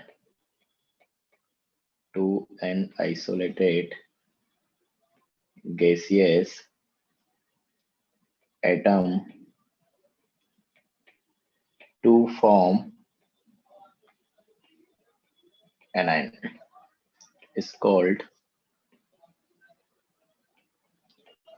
electron affinity, इसको शॉर्ट में अपन E और कैपिटल A इससे रिप्रेजेंट करते हैं, EA। ठीक है, तो अपने पास इस तरीके से अपन डिफाइन कर रहे हैं कि नेट में कितना एनर्जी रिलीज हुआ है, अपने पास का इलेक्ट्रॉन एफिनिटी। लेकिन ध्यान रखना है 2 स्टेप में अपने पास प्रोसेस हो रहा है। तो अगर कहीं पे तुम देखोगे तो मोस्ट ऑफ द मतलब जैसे टीचर्स वगैरह होते हैं अपने पास डायरेक्ट बता देते हैं कि जैसे मतलब वो ऐसे रिलेट कर देते हैं कि जैसे अपन ने बोला कि अपन इलेक्ट्रॉन निकाला आयनाइजेशन एनर्जी में, तो वहां पे अपने को एनर्जी देना पड़ा, तो बोल देंगे तुमको कि अगर इलेक्ट्रॉन ऐड करेंगे तो वहां पे एनर्जी रिलीज हो जाएगी। तो तुमको डायरेक्ट भी बोला जा सकता था कि जब इलेक्ट्रॉन ऐड करेंगे तो एनर्जी रिलीज हो रहा है, तो उसी एनर्जी को अपन क्या बोल रहे हैं, इलेक्ट्रॉन एफिनिटी। पर मैंने थोड़ा सा पूरा अच्छे से समझाने की कोशिश की कि नेट एक्चुअल में हो क्या रहा है। तो बहुत जगह देखोगे तो इतनी डीप में जाएंगे नहीं कि एनर्जी पहले देने पड़ रहा है बाद में रिलीज हो रहा है, और फिर जो नेट चेंज है उसको अपन डिफाइन करना चाह रहे हैं। तो कुछ डायरेक्ट बोल देते हैं, अपन ने थोड़ा समझने की कोशिश की, तो ये तुमको समझ में आया तो अच्छी बात है। बाकी तुमको ऐसे रिलेट करके भी ध्यान रख सकते हो कि जब इलेक्ट्रॉन अपन ऐड करेंगे तो एनर्जी रिलीज होगा, तो उसी एनर्जी को अपन क्या बोल रहे हैं, इलेक्ट्रॉन एफिनिटी। तो डेफिनेशन तो अपने वही लिखा है कि net amount of energy released when electron is added to an isolated gaseous atom to form anion is called electron affinity। तो इलेक्ट्रॉन को निकालने के लिए अपने को एनर्जी देना पड़ रहा था, और इलेक्ट्रॉन अगर अपने को ऐड करना है तो वहां पे एनर्जी रिलीज होगा। तो ये अपन बोलना चाह रहे हैं। कैसे क्या प्रोसेस हुआ उसके बारे में अपन ने बात की थोड़ा। तो अब यहाँ पे ये है कि जैसे अपन आयनाइजेशन एनर्जी के लिए बोल रहे थे कि हमेशा आयनाइजेशन एनर्जी तो क्या रहेगी, पॉजिटिव ही रहेगी, क्योंकि अगर अपने को इलेक्ट्रॉन ऐड करना है तो फोर्स ऑफ अट्रैक्शन ब्रेक कराना है तो वहां पे एनर्जी देनी ही पड़ेगी। लेकिन इलेक्ट्रॉन एफिनिटी में अपन ऐसा नहीं बोल सकते, क्योंकि अपने को पता है कि अपन ने क्या किया, एक इलेक्ट्रॉन को ही ऐड करने के लिए पहले एनर्जी दिया फर्स्ट स्टेप में यहाँ पे, और जब एनाइन बन गया तो उसके बाद अपने पास एनर्जी क्या हुआ, रिलीज हुआ। तो ये डिपेंड करेगा कि एनर्जी देना ज्यादा पड़ रहा है या एनर्जी रिलीज ज्यादा हो रहा है। तो ज्यादातर एलिमेंट्स के लिए देखा गया है कि अगर अपने को पहला इलेक्ट्रॉन ऐड करना है, पहला इलेक्ट्रॉन ऐड करने का मतलब वही इलेक्ट्रॉन एफिनिटी 1, जैसे वहां पे अपन क्या बोल रहे थे कि पहला इलेक्ट्रॉन अगर अपने को निकालना है तो उसको अपन बोलेंगे क्या, आयोनाइजेशन एनर्जी 1। दूसरा इलेक्ट्रॉन अगर अपने को निकालना है तो उसको अपन बोलेंगे क्या, आयोनाइजेशन एनर्जी 2। तो सेम तरीके से अपन यहाँ पे भी डिफाइन करेंगे सक्सेसिव इलेक्ट्रॉन एफिनिटी। तो अपन ये बोलेंगे कि अगर पहला इलेक्ट्रॉन ऐड करना है तो उसको बोलेंगे इलेक्ट्रॉन एफिनिटी 1, दूसरा इलेक्ट्रॉन ऐड करना है तो उसको बोलेंगे इलेक्ट्रॉन एफिनिटी 2, तीसरा इलेक्ट्रॉन ऐड करना है तो उसको अपन बोलेंगे इलेक्ट्रॉन एफिनिटी 3। तो कह रहे हो तभी लिखेंगे अपन आगे। तो मैं बोल रहा हूँ कि अगर अपने को पहला इलेक्ट्रॉन ऐड करना है तो experimentally most of the electrons के लिए ये देखा गया है कि एनर्जी क्या होती है, रिलीज होती है। क्या मतलब जो रिलीज वाला एनर्जी वो वैल्यू हमेशा ज्यादा रखेगा एज कम्पेयर टू गिवन। तो यहाँ पे अपन ने लिखा भी था। कि एक्स मैग्नीट्यूड वाइज देखोगे तो ज्यादा होता है एज कम्पेयर टू वाई, मतलब रिलीज जो है वो ज्यादा हो रहा है। तो इसीलिए अपने डेफिनेशन में ऐसे लिखा है कि net amount of energy released, जितना ज्यादा एनर्जी रिलीज है उतना ज्यादा इलेक्ट्रॉन एफिनिटी है। हाँ, तो मैं ये लिखना चाह रहा हूँ कि जो इलेक्ट्रॉन एफिनिटी 1 है, पहला इलेक्ट्रॉन ऐड करने पे जो एनर्जी रिलीज हो रहा है, तो वो क्या होता है, मतलब मोस्ट ऑफ द केस के लिए रिलीज ही होता है। तो अपन ये लिख सकते हैं कि electron affinity 1 is mostly negative. यहाँ पे ऑलवेज यूज नहीं कर सकते अपन, तो मोस्टली नेगेटिव होता है। कुछ कुछ एलिमेंट्स के लिए ही क्या होता है, पॉजिटिव होता है। तो समटाइम्स पॉजिटिव। तो ये चीज तुमको ध्यान रखना है कि ज्यादातर एलिमेंट्स के लिए पहला इलेक्ट्रॉन अगर ऐड करना है तो वहाँ पे एनर्जी रिलीज होती है, लेकिन कुछ कुछ एलिमेंट्स है जैसे नाइट्रोजन हो गया, इन सब के केस में अपने को एनर्जी थोड़ा सा देना भी पड़ सकता है, मतलब जो एनर्जी गिवन है वो ज्यादा आ सकता है। तो ऐसा कुछ है अपने पास कि अगर इलेक्ट्रॉन ऐड करना है तो वहाँ पे एनर्जी रिलीज होगा, तो ज्यादातर एलिमेंट्स के केस में एनर्जी रिलीज होता है, कुछ एलिमेंट्स के केस में एनर्जी देना पड़ सकता है। तो अपन जनरली ऐसा बोल सकते हैं कि electron affinity is negative, first electron affinity is generally negative. लेकिन ऑलवेज यहाँ पे यूज नहीं कर सकते, जैसा अपन आयोनाइजेशन एनर्जी में बात कर रहे थे, इलेक्ट्रॉन एफिनिटी में अपन ऐसा नहीं बोल सकते। तो इलेक्ट्रॉन एफिनिटी जो होता है पहला वाला मोस्टली नेगेटिव होता है, जनरली नेगेटिव होता है। एक और चीज है यहाँ पे कंपैरिजन वाइज, अगर अपन बात करें कि अपने पास दो एलिमेंट आ जाए, मान लो कि ए एंड बी, तो दो एलिमेंट है ए और बी, और ए के लिए अपने पास मान लो कि इलेक्ट्रॉन एफिनिटी की वैल्यू कितना -70 जो भी यूनिट रहेगा, और बी के लिए इलेक्ट्रॉन एफिनिटी कितना -80। तो किसके लिए तुम ज्यादा बोलोगे इलेक्ट्रॉन एफिनिटी, ए के लिए या बी के लिए? बी के लिए, बी के लिए, बी के लिए, बी के सब बी लिए, के लिए, सब बी के लिए। बी के लिए, क्योंकि बी के लिए रिलीज ज्यादा है। माइनस साइन इस चीज को बता रहा है कि रिलीज हो रहा है, और मैं जैसे बोला कि जितना ज्यादा रिलीज होगा उतना ज्यादा इलेक्ट्रॉन एफिनिटी है।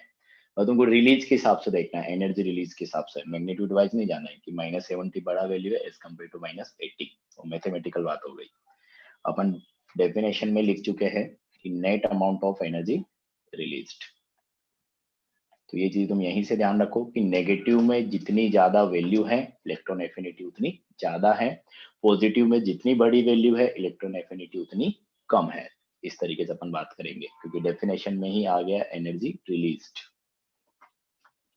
तो ये तुमको थोड़ा ध्यान रखना है कि नेगेटिव वैल्यू जितनी ज्यादा है मतलब इलेक्ट्रॉन एफिनिटी उतनी ज्यादा है, और पॉजिटिव में जितनी ज्यादा है उतनी कम है। रिलीज के हिसाब से अपने को बात करनी है।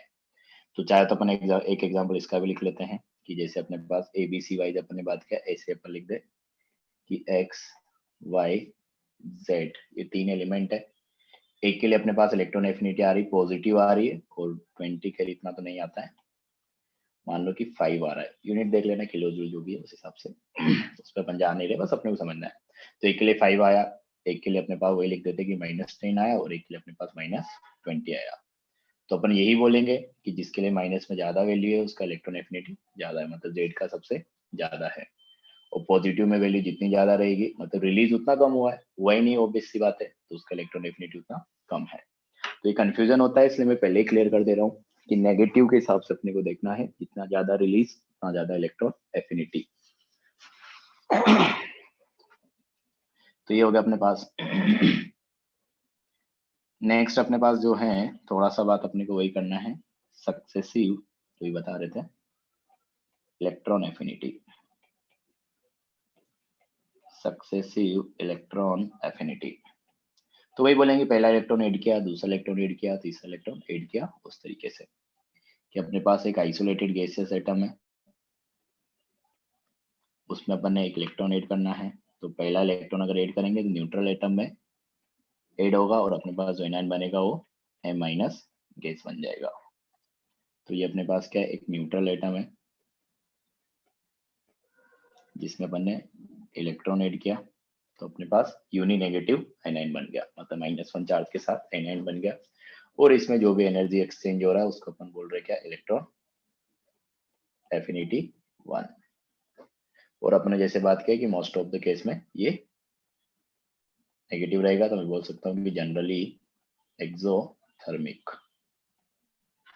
एनर्जी रिलीज मतलब होता है एक्सोथर्मिक प्रोसेस, ये मैंने पहले ही बताया होगा। तो जनरली एक्सोथर्मिक कि ज्यादातर के लिए इसका वैल्यू नेगेटिव आएगा।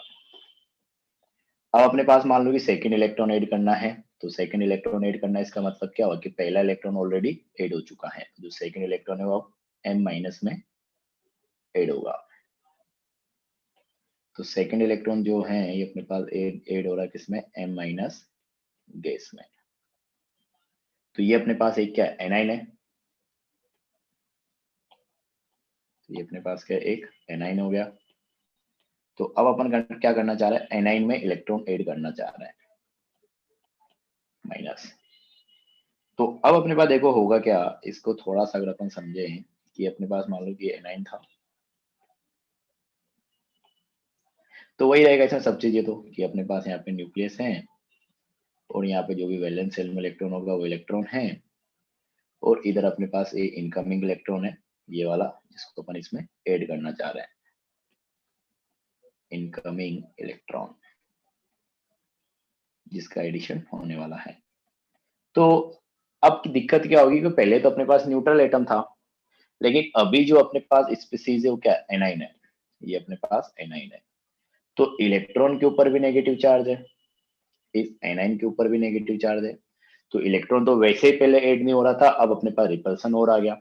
तो अब अपने को क्या करना पड़ेगा, अगर ऐड करना है तो मतलब अपने को रिपल्सन के अगेंस्ट वर्क करना है। तो यहाँ पे अपने को बहुत ही ज्यादा एनर्जी देना पड़ेगा। जो पहले स्टेप में अपने को एनर्जी देनी पड़ रही थी उसका अमाउंट बहुत ज्यादा बढ़ जाएगा। और अब अपने पास हमेशा ऐसा होगा कि जो एनर्जी गिवन है वो हमेशा एनर्जी रिलीज से ज्यादा ही रहेगा। कि जब ये इलेक्ट्रॉन ऐड हो जाएगा -1 वाले आयन में, तो अपने पास बनेगा क्या, m-2 आयन। तो इस प्रोसेस में अगर टोटल एनर्जी देखोगे तो इलेक्ट्रॉन एफिनिटी 2 उसको बोल रहे हैं। तो अपन ने देखा था कि इलेक्ट्रॉन ऐड करते टाइम अपने को पहले एनर्जी देना पड़ रहा था, क्योंकि एनाइन जो भी प्रोसेस हो रहा है उसमें क्या हो रहा है कि अपन हाई स्टेबिलिटी से लेस स्टेबिलिटी की तरफ जा रहा है। तो वो इलेक्ट्रॉन अपने आप नहीं लेना चाह रहा है, तो उसको अपने को एनर्जी देके पहले डिस्टेबलाइज करेंगे। और अभी तो यहाँ पे क्या हो गया कि अपने पास जो है एनाइन है जो नेगेटिवली चार्ज्ड है, इलेक्ट्रॉन है वो भी नेगेटिवली चार्ज्ड है, तो रिपल्सन एक और एक्स्ट्रा फैक्टर आ गया। तो उसको भी ओवरकम करने के लिए अपने को उसके अगेंस्ट काम करना पड़ेगा, मतलब एक तरीके से एनर्जी लगाना पड़ेगा। तो 2 फैक्टर आ गए जिनके थ्रू अपने को एनर्जी देना पड़ रहा है। तो मैं ये बोल रहा हूँ कि अपने पास जो ये एनर्जी देना पड़ेगा, जिसको अपन बोल रहे थे क्या, वाई, ये जो एनर्जी गिवन है अभी ये काफी ज्यादा हो जाएगी रिपल्सन आने की वजह से। एनर्जी गिवन तो अपन m-1 वाला आयन था, और जैसे इलेक्ट्रॉन ऐड हुआ तो अपने पास m-2 बना, और ये m-2 जब बनेगा तो एनर्जी रिलीज तो होगा ही कुछ, ताकि स्टेबिलिटी को थोड़ा सा बढ़ा सके। लेकिन मैं बोल रहा हूँ कि जो ये x अमाउंट में एनर्जी रिलीज हो रहा है ये हमेशा कम रहेगा y के कंपैरिजन में। चाहे तुम सेकंड इलेक्ट्रॉन को ऐड करो, चाहे थर्ड इलेक्ट्रॉन को ऐड करो, चाहे फोर्थ इलेक्ट्रॉन को ऐड करो, क्योंकि अब अपन क्या करना चाह रहे हैं, एक नेगेटिव स्पीसीज में इलेक्ट्रॉन ऐड करना चाह रहे हैं, तो रिपल्सन वाला फैक्टर हमेशा डोमिनेट कर जाएगा। तो ये था अपने पास एनर्जी रिलीज्ड। तो जो ये अपने पास y है, ये मैग्नीट्यूड वाली जगह देखोगे तो काफी बड़ा हो जाएगा अब x से। मतलब जब भी एनाइन में अगर तुम इलेक्ट्रॉन ऐड करने जाओगे तो रिपल्सन वाला फैक्टर डोमिनेट करेगा। मतलब रिपल्सन को ओवरकम करने की तुमको एनर्जी जो देना पड़ रहा है, नेट में भी तुमको वही दिखेगा कि एनर्जी अपने को देना पड़ा है। तो हमेशा अपने पास क्या रहेगा, जो एनर्जी गिवन है वो बड़ा रहेगा, मतलब अपने पास जो आएगा वो पॉजिटिव इलेक्ट्रॉन एफिनिटी आएगा, पॉजिटिव इलेक्ट्रॉन एफिनिटी। तो इलेक्ट्रॉन एफिनिटी 2 की अपन बात करें, ये जो रहेगा पॉजिटिव रहेगा रिपल्सन की वजह से। या फिर -2 वाले में तुम कि -2 वाला आयन है, इसमें अपन इलेक्ट्रॉन ऐड करने जा रहे हैं, तब तो चार्ज और बढ़ गया, -2 का चार्ज बढ़ गया, तो अपने पास जो एनाइन बनेगा -3 का बनेगा। तो यहाँ पे जो इलेक्ट्रॉन एफिनिटी 3 रहेगा वो भी पॉजिटिव रहेगा, क्योंकि इस एनाइन में और इस इलेक्ट्रॉन में रिपल्सन काफी ज्यादा होगा। तो जो एनर्जी वो नेट में देना पड़ेगा, तो ये भी अपने पास क्या आ गई, पॉजिटिव। तो मैं यहाँ से ये लिखना चाह रहा हूँ कि इलेक्ट्रॉन एफिनिटी 1 के अलावा इलेक्ट्रॉन एफिनिटी 2 हो गया, इलेक्ट्रॉन एफिनिटी 3 हो गया, अगर इन सब की अपन बात करें तो यहाँ पे एक नेगेटिव स्पीसीज में अपन इलेक्ट्रॉन ऐड कर रहे हैं, तो रिपल्सन काफी ज्यादा रहेगा, तो उसकी वजह से तुमको हमेशा एनर्जी देना पड़ेगा नेट में, तो ऑलवेज पॉजिटिव। ये चीज समझ में आया क्या? मतलब खाली एंडोथर्मिक होगा, खाली एंडोथर्मिक होगा। खाली एंडोथर्मिक होगा और हमेशा एंडोथर्मिक होगा। ये क्लियर है क्या? सेल ये हाँ बोलो। अच्छा कुछ नहीं। किसी को दिक्कत हो तो बताओ इसमें क्या था, अगर किसी को नहीं समझ में आया हो तो। मतलब सिंपल सा फंडा वही है कि अपने पास आगे जो आ रहा है, मतलब आयनाइजेशन एनर्जी 1 जो है अपने पास, मतलब पहला इलेक्ट्रॉन एफिनिटी 1 कि जो इलेक्ट्रॉन एफिनिटी 1 है, तो उसमें इलेक्ट्रॉन जो ऐड हो रहा है वो न्यूट्रल एटम में ऐड हो रहा है। तो ऑब्वियस सी बात है कि न्यूट्रल एटम ऐड हो रहा है तो वहां पे रिपल्सन तो नहीं रहेगा एटम और इलेक्ट्रॉन के बीच में, क्योंकि तो न्यूट्रल है नेट में अगर देखे तो। तो वहां पे अपने को अपने जैसे पूरा बात ही के आगे कि किस तरीके से नेट एनर्जी रिलीज हो रहा है, मोस्ट ऑफ द केस में एनर्जी रिलीज होगा, इसलिए फिर उसको बोल रहे थे कि जनरली ये एक्सोथर्मिक रहेगा। लेकिन जब अपन आयनाइजेशन एनर्जी 2 की बात करेंगे, मतलब जब पहला इलेक्ट्रॉन ऐड हो चुका होगा तो अपने पास एनाइन बन जाएगा। अब दूसरा इलेक्ट्रॉन अपने को ऐड करना है तो इसी में ऐड करना पड़ेगा, मतलब m माइनस में अपने को इलेक्ट्रॉन ऐड करना पड़ेगा -1 में, तो यहाँ पे अपने को इलेक्ट्रॉन ऐड करना है, तो अब अपने पास जो आयन बनेगा तो -2 वाला बनेगा। लेकिन दिक्कत यहाँ पे ये आ रही है कि अपन जो अब इलेक्ट्रॉन ऐड करने जा रहे हैं, ये इलेक्ट्रॉन अपन ऐड करने जा रहे हैं किसमें, -1 वाले आयन में। तो इस इलेक्ट्रॉन और ये जो एनाइन है इसके बीच रिपल्सन जो रहेगा वो काफी ज्यादा रहेगा, तो रिपल्सन के अगेंस्ट या उसको ओवरकम करने के लिए अपने को एनर्जी देनी पड़ेगी। तो नेट में अपने को हमेशा पॉजिटिव ही दिखेगा, मतलब प्रोसेस जो है वो एंडोथर्मिक हो जाएगा टोटल अगर देखोगे तो। और इसी तरीके से जब थर्ड इलेक्ट्रॉन ऐड करने जाओगे, तो थर्ड इलेक्ट्रॉन ऐड करोगे तो अपने पास क्या हो गया कि -2 वाला आयन बन गया। तो इस -2 वाले आयन में अपन ने इलेक्ट्रॉन ऐड करेंगे, तो यहाँ पे भी वही चार्ज है कि इस -2 वाले आयन पे भी क्या नेगेटिव चार्ज है, इलेक्ट्रॉन पे भी नेगेटिव चार्ज है, तो यहाँ पे भी रिपल्सन वाला फैक्टर डोमिनेट कर जाएगा। तो यहाँ पे भी नेट में एनर्जी एनर्जी तुमको देना ही पड़ेगा, ऐसा दिखेगा तुमको। तो ये भी क्या रहेगा, पॉजिटिव रहेगा। तो आयनाइजेशन एनर्जी 2 इलेक्ट्रॉन एफिनिटी 2 हो गया, इलेक्ट्रॉन एफिनिटी 3 होगा, ये सब हमेशा endothermic process.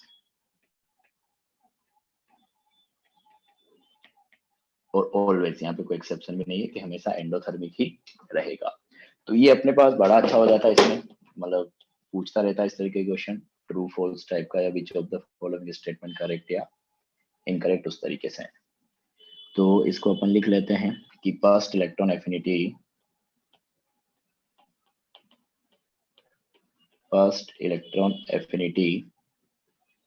is generally negative या एक्सोथर्मिक, ज्यादा चाहिए लिखते हैं exothermic, is exothermic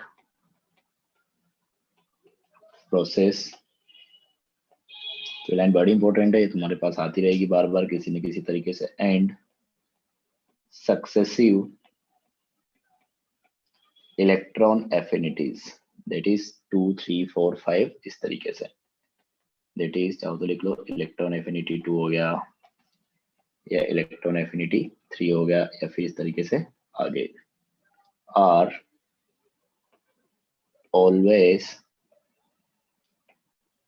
endothermic process. ये है अपने पास, ठीक है। तो अभी तक अपने जो डिस्कशन किया उसका जो मेन पॉइंट है वो यही है।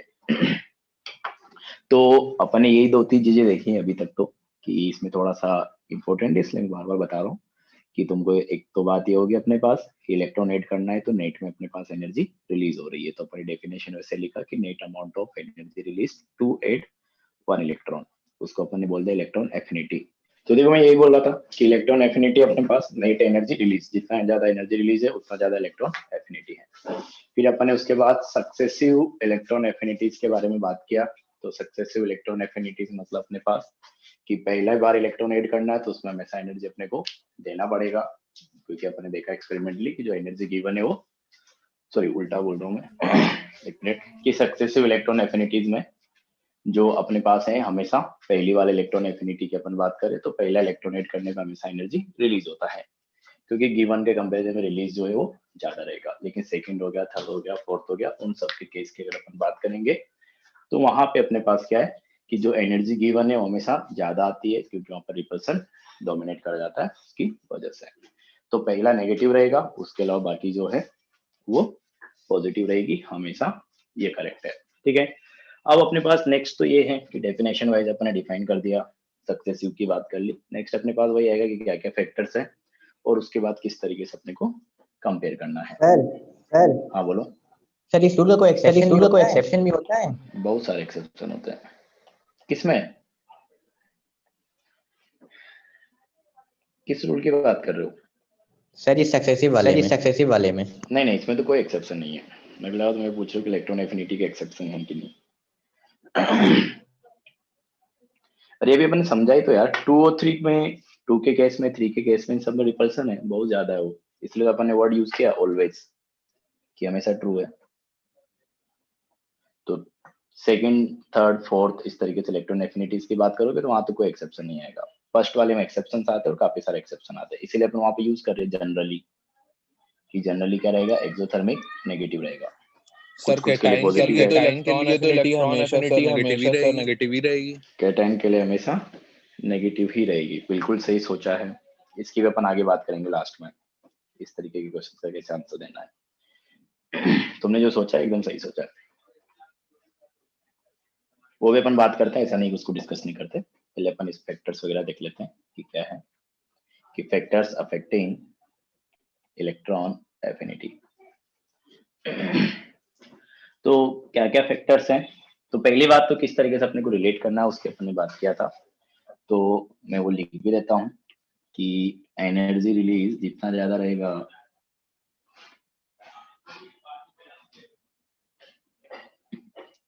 इलेक्ट्रॉन एफिनिटी की वैल्यू उतनी ज्यादा रहेगी, और उतना इजी अपने पास क्या है इलेक्ट्रॉन ऐड करना है। मतलब ऐसे अपन बोलते हैं कि इलेक्ट्रॉन एफिनिटी जितनी ज्यादा है नेगेटिव वैल्यू, उतना आसानी से इलेक्ट्रॉन ऐड हो जाएगा एक तरीके से वहां पे, क्योंकि नेगेटिव जितनी ज्यादा, इसका मतलब क्या होगा कि वहां पे एनर्जी रिलीज ज्यादा हुआ होगा तो एनर्जी देना अपने को कम पड़ा होगा, और एनर्जी अगर कम देना पड़ रहा है मतलब आसानी से वहां पे इलेक्ट्रॉन ऐड हो जा रहा है। तो नेगेटिव वैल्यू जितना ज्यादा रहेगा, अपन बोल रहे हैं कि इलेक्ट्रॉन एफिनिटी उतनी ज्यादा है, और वहां पे ease of addition of electron भी उतना आसान है। तो ये भी बोल सकते हो तुम कि ease of addition of electron वो भी उतना ज्यादा है।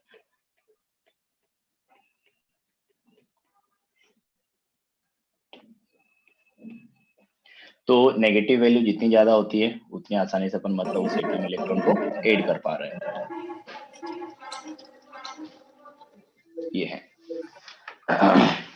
क्योंकि नेगेटिव वैल्यू जितनी ज्यादा रहेगी तो अपने जो एनर्जी गिवन है उतनी कम है, क्योंकि अपने को एफर्ट तो पहली स्टेप में लगाना पड़ रहा था जहां पे अपने इलेक्ट्रॉन ऐड कर रहे हैं। तो ये तुमको ध्यान रखना है कि जितना ज्यादा एनर्जी रिलीज है उतना ज्यादा इलेक्ट्रॉन एफिनिटी, इसकी अपन बातें कर चुके हैं, और उतना आसानी से मतलब उसमें इलेक्ट्रॉन ऐड हुआ है, क्योंकि रिलीज जितना ज्यादा हुआ है मतलब देना अपने को उतना कम पड़ा हुआ, मतलब उतना आसानी से इलेक्ट्रॉन ऐड हो गया होगा। तो ये है। अब कौन कौन से फैक्टर है अपने पास, तो फैक्टर्स को तो अपन नॉर्मली वैसे ही बात करनी है। पहला फैक्टर जो आएगा वो तो हमेशा की तरह Z effective, effective nuclear charge. तो अपने पास क्या है कि अगर जेड इफेक्टिव ज्यादा है किसी एटम का तो एक तरीके से इलेक्ट्रॉन को अट्रैक्ट करना चाहेगा, मतलब थोड़ा सा तुम्हारे लिए हेल्पफुल रहेगा वो इलेक्ट्रॉन को ऐड करने में। तो मैं ऐसा बोल सकता हूँ कि जेड इफेक्टिव जो है जितना ज्यादा रहेगा वो इनकमिंग इलेक्ट्रॉन को उतना ज्यादा अट्रैक्ट करेगा, तो आसानी से इलेक्ट्रॉन ऐड होने की टेंडेंसी बढ़ जाएगी। मतलब जो पहली स्टेप में एनर्जी तुमको देनी पड़ रही है वो कम देनी पड़ेगी, तो रिलीज क्या हो जाएगा, ज्यादा हो जाएगा। तो जेड इफेक्टिव जितना ज्यादा रहेगा तो मैं सिंपली बोल सकता हूँ कि इलेक्ट्रॉन एफिनिटी जो है उतनी ज्यादा रहेगी, क्योंकि जेड इफेक्टिव ज्यादा है मतलब न्यूक्लियस जो है इनकमिंग इलेक्ट्रॉन को अट्रैक्ट कर रहा है, तो एडिशन में जो अपने पास दिक्कत आ रही थी वो थोड़ी कम हो जाएगी। लेकिन फिर भी कुछ एनर्जी देना पड़ेगा, लेकिन कम देना पड़ेगा, तो जो रिलीज वाला फैक्टर है वो ज्यादा हो जाएगा। तो मैं बोल सकता हूँ कि जेड इफेक्टिव जितना ज्यादा है उतना इजीली इलेक्ट्रॉन ऐड हो रहा है, जितना इजीली इलेक्ट्रॉन ऐड हो रहा है मतलब उतना ज्यादा एनर्जी रिलीज हो रहा है, तो इलेक्ट्रॉन एफिनिटी के डायरेक्टली प्रोपोर्शनल रहेगा जेड इफेक्टिव। सेकंड फैक्टर अगर अपन देखें तो सेकंड फैक्टर वही वापस साइज आ जाएगा अपने पास, तो साइज अपने पास वही देखोगे उसी हिसाब से कि अपने पास मान लो कि 2 एटम है, एक में अपने पास ये है, साइज कम है,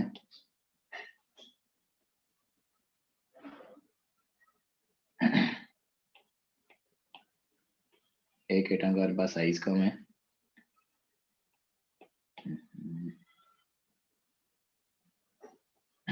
और दूसरा एटम अपने पास उसका साइज अपने पास क्या है, ज्यादा है। ठीक है, तो अपने पास इसमें इनकमिंग इलेक्ट्रॉन जो है यहाँ पे है और इसमें इनकमिंग इलेक्ट्रॉन थोड़ा अपने पास दूर है। तो बेसी बात है कि अगर साइज ज्यादा है तो न्यूक्लियस से जो इनकमिंग इलेक्ट्रॉन है उसकी डिस्टेंस ज्यादा रहेगी, और अपने पास जो है साइज अगर कम है तो इनकमिंग इलेक्ट्रॉन से पास रहेगा। जैसे अपने इसमें दिखाया कि यहाँ पे साइज कम है इसलिए पास है, यहाँ पे साइज ज्यादा है इसलिए दूर है। तो न्यूक्लियस का अट्रैक्शन जो है अगर कम साइज है तो उसमें ज्यादा लग पाएगा क्योंकि न्यूक्लियस के रिलेटिवली पास रहेगा, अगर ज्यादा साइज है तो न्यूक्लियस का अट्रैक्शन इनकमिंग इलेक्ट्रॉन पे कम लग पाएगा। और जो न्यूक्लियस का अट्रैक्शन इनकमिंग इलेक्ट्रॉन पे एक तरीके से जो पहले स्टेप में अपने को एनर्जी देनी पड़ रही थी उसके अमाउंट को थोड़ा कम कर देता है, इलेक्ट्रॉन का एडिशन थोड़ा आसान हो जाएगा, तो अपने पास जो इलेक्ट्रॉन एफिनिटी की वैल्यू आएगी वो ज्यादा आएगी। तो साइज कम होना चाहिए तो इलेक्ट्रॉन एफिनिटी अपने पास ज्यादा आ पाएगी। तो मैं लिख सकता हूँ कि size is inversely proportional to electron affinity. तो साइज के अपने पास क्या हो जाएगा, इनवर्सली प्रोपोर्शनल हो जाएगा। तो दूसरा फैक्टर अपने पास ये हो गया कि अगर साइज कम है तो न्यूक्लियस के रिलेटिवली पास रहेगा तो अट्रैक्शन बढ़ेगा, उसकी वजह से एडिशन ऑफ इलेक्ट्रॉन थोड़ा आसान हो जाएगा, मतलब इलेक्ट्रॉन एफिनिटी ज्यादा आ जाएगी। तो तुमको तो ऐसे सोचना है कि ease of addition of electron कितना आसानी से अपन उसमें ऐड कर पाते हैं। तो पहला जेड इफेक्टिव देखा, मतलब न्यूक्लियस का अट्रैक्शन जितना ज्यादा रहेगा तो ऐसे सोच सकते हो कि उतना इजीली अपन इलेक्ट्रॉन को ऐड कर पाएंगे, मतलब इलेक्ट्रॉन एफिनिटी उतनी ज्यादा रहेगी। दूसरा अपन ने देखा साइज, तो साइज का अपन ने बोला कि ज्यादा साइज है मतलब न्यूक्लियस से थोड़ा दूर है तो न्यूक्लियस का अट्रैक्शन कम रहेगा, तो उसको ऐड करने में थोड़ा दिक्कत होगा, तो इलेक्ट्रॉन एफिनिटी कम रहेगी। तो साइज ज्यादा है तो इलेक्ट्रॉन एफिनिटी कम है, साइज कम है तो इलेक्ट्रॉन एफिनिटी ज्यादा है। तो जितना देंगे उससे ज्यादा ही तो मिलेगी, जितना देंगे उससे ज्यादा ही तो हाँ, मिलेगी। उससे ज्यादा मिलेगी। जैसे अपन ने देखो इलेक्ट्रॉन एफिनिटी डिफाइन किया था कि इलेक्ट्रॉन एफिनिटी -x की रिलीज कितना हुआ है प्लस y ऐड कितना किया है।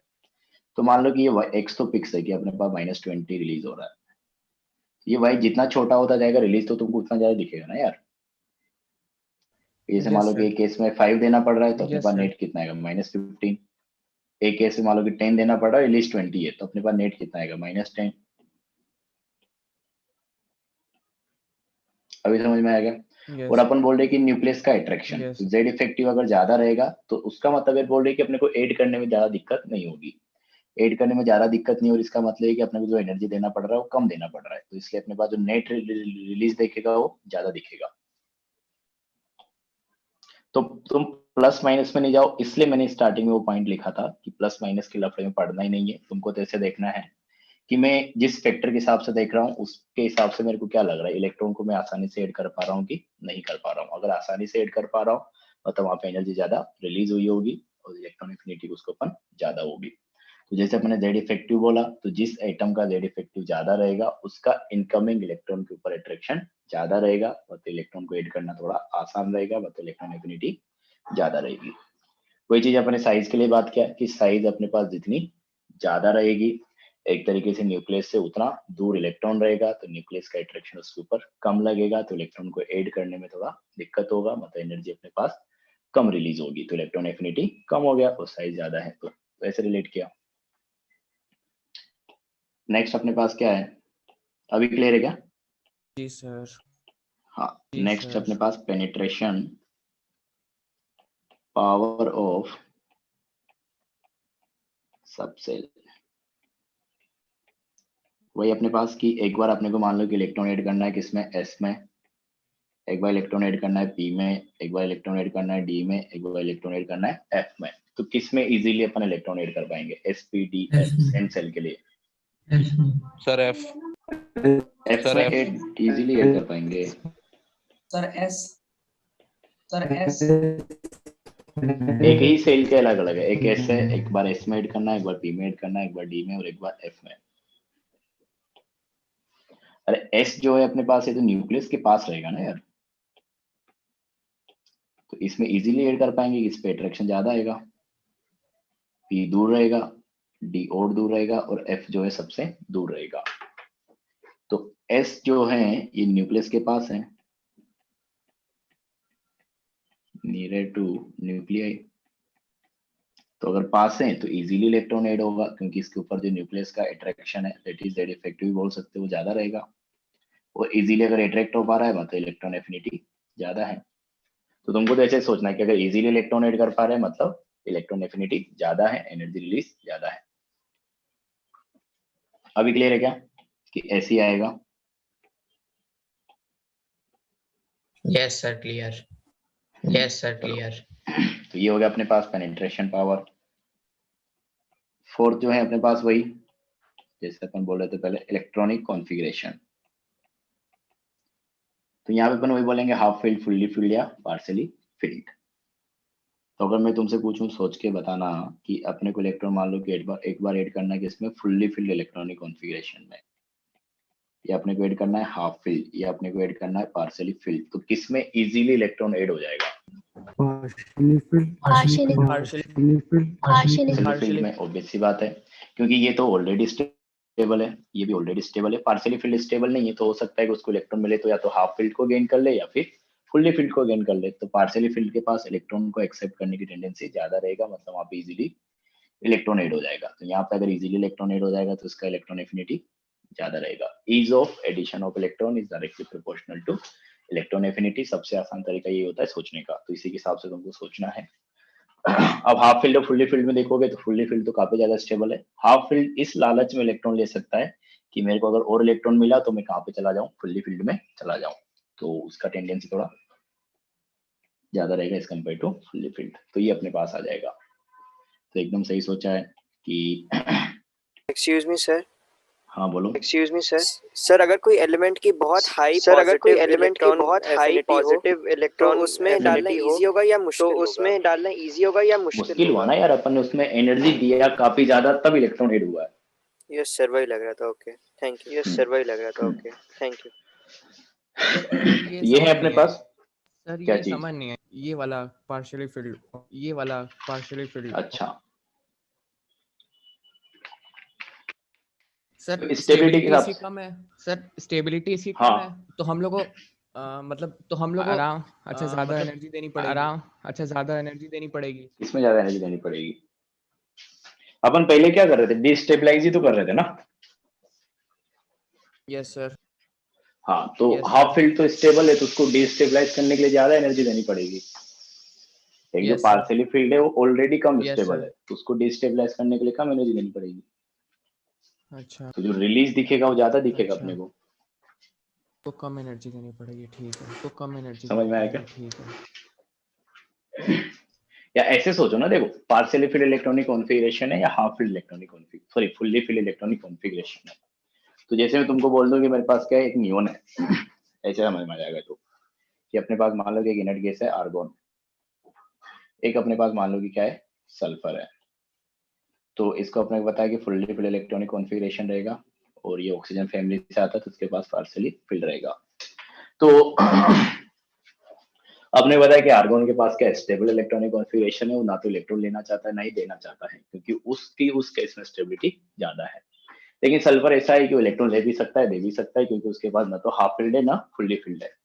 अब अगर सल्फर इलेक्ट्रॉन लूज करता है तो किसकी तरफ जाएगा, नाइट्रोजन की तरफ जाएगा, मतलब उधर हाफ फील्ड मिलेगा।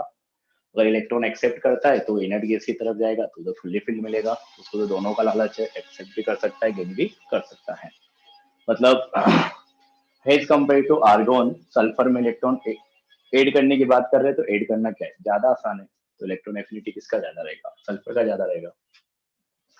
Yes sir. It is partial filled electronic configuration. तो तुमको वैसे देखना है ease of addition of electron, क्योंकि अगर तुम वो प्लस माइनस जैसे अपन डिफाइन करें तो उसके हिसाब से जाओगे तो थोड़ा दिक्कत हो सकता है। तो मैंने हर फैक्टर उसी तरीके से डिफाइन करने की कोशिश की, जिसका जेड इफेक्टिव ज्यादा है उसका इनकमिंग इलेक्ट्रॉन के ऊपर अट्रैक्शन ज्यादा है, मतलब इलेक्ट्रॉन को उतना आसानी से अपने अंदर खींच पाएगा, मतलब उसका इलेक्ट्रॉन एफिनिटी उतना ज्यादा रहेगा। तो ईज ऑफ इलेक्ट्रॉन एडिशन ज्यादा है तो इलेक्ट्रॉन एफिनिटी भी ज्यादा है। तो तुमको तो इस हिसाब से सोचना है, जो मैंने पॉइंट स्टार्टिंग से पहले लिख दिया था कि ईज ऑफ इलेक्ट्रॉन जितना ज्यादा रहेगा एडिशन के लिए इलेक्ट्रॉन एफिनिटी उतना ज्यादा रहेगा।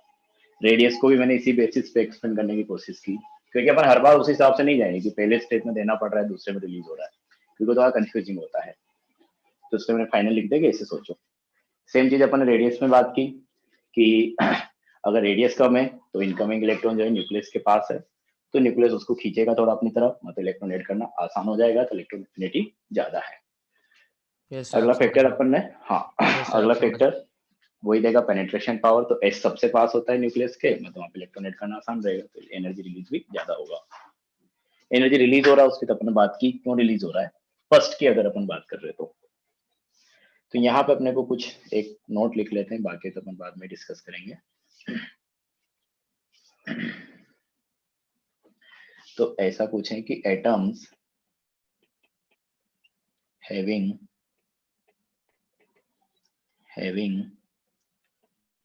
fully filled and half filled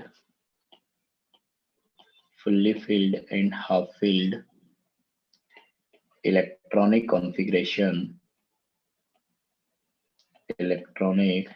configurations have lesser tendency to accept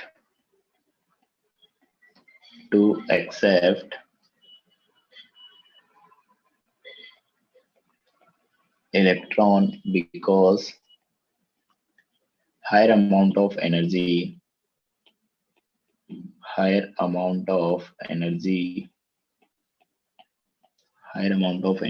required to destabilize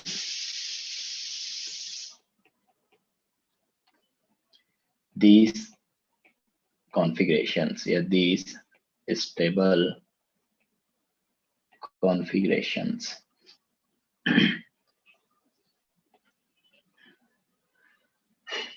Therefore, ऐसे लिखो, हाँ, therefore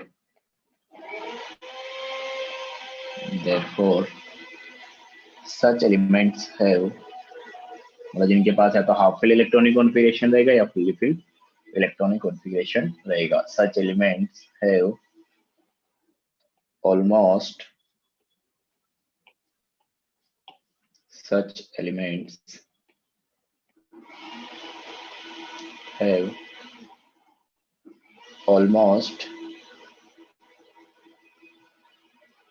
जीरो या तो जीरो के आसपास रहेगा और लेस नेगेटिव रहेगा, लेकिन काफी कम नेगेटिव रहेगा, मतलब जो रिलीज हो रहा होगा वो काफी कम हो रहा होगा, क्योंकि कॉन्फ़िगरेशन जो है फुल्ली फिल्ड है या हाफ फिल्ड है, तो इलेक्ट्रॉन एक्सेप्ट करने की टेंडेंसी लगभग खत्म है ही नहीं। तो या तो अपने पास क्या रहेगा, ऑलमोस्ट जीरो रहेगा या लेस नेगेटिव रहेगा या फिर पॉजिटिव रहेगा। पॉजिटिव में रहेगा तो कुछ एनर्जी नेट में देना पड़े, पॉजिटिव इलेक्ट्रॉन एफिनिटी। तो जहाँ पे हाफ फील्ड और फुल्ली फील्ड आता है तो उनका इलेक्ट्रॉन एक्सेप्ट करने की टेंडेंसी बहुत कम होती है, मतलब वहाँ पे इजीली इलेक्ट्रोनेट नहीं होगा, तो हो सकता है तुमको नेट में एनर्जी देना भी पड़ जाए, या रिलीज होगा तो बहुत कम रिलीज होगा या फिर जीरो भी हो सकता है। तो ऐसा अपन बोलना चाह रहा है। तो इसी चीज को आगे तुम बोल सकते हो कि पहली बात तो जैसे अपन बात करें किसकी, इनर्ट गैस। तो इनर्ट गैस अपने पास जो है नोबल गैस, उन सबके पास अपने पास क्या है, एक तरीके से फुल्ली फिल्ड इलेक्ट्रॉनिक कॉन्फ़िगरेशन है, काफी स्टेबिलिटी है कॉन्फ़िगरेशन की। तो वहां पे अगर तुमको इलेक्ट्रॉन ऐड करना है तो काफी ज्यादा एनर्जी देनी पड़ेगी उनको डीस्टेबलाइज करने के लिए, तभी उसमें इलेक्ट्रॉन तुम ऐड कर पाओगे, और जो बाद में रिलीज होगी वो हमेशा कम रहेगी as compare to energy given. तो जो तुमको दिखेगा नेट हमेशा पॉजिटिव ही वैल्यूज आएगी। तो जो अपने पास नोबल गैसेज होती है उनके लिए इलेक्ट्रॉन एफिनिटी हमेशा पॉजिटिव आती है। तो एक पॉइंट ये भी लिख लो कि electron affinity of noble gases वो क्या है, पॉजिटिव है। That is endothermic process. मतलब वो खुद चाहता ही नहीं कि इलेक्ट्रॉन ले, और तुम उसमें जबरदस्ती ऐड करना चाहते हो, तुमको काफी ज्यादा एनर्जी देनी पड़ेगी। तो नेट में भी तुमको एनर्जी पॉजिटिव ही दिखेगा। तो एक ये था अपने पास कि इलेक्ट्रॉन एफिनिटी जो थी नोबल गैसेस की किसी भी की भी बात कर लो हमेशा पॉजिटिव ही आएगी। तो ये थे अपने पास कुछ फैक्टर्स।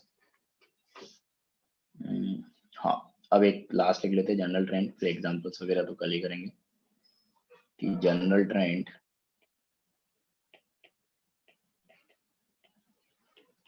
In periodic table. तो वापस वही देखेंगे पीरियड के अलोंग क्या होगा, ग्रुप के अलोंग किस तरीके का वेरिएशन आएगा। तो अलोंग द पीरियड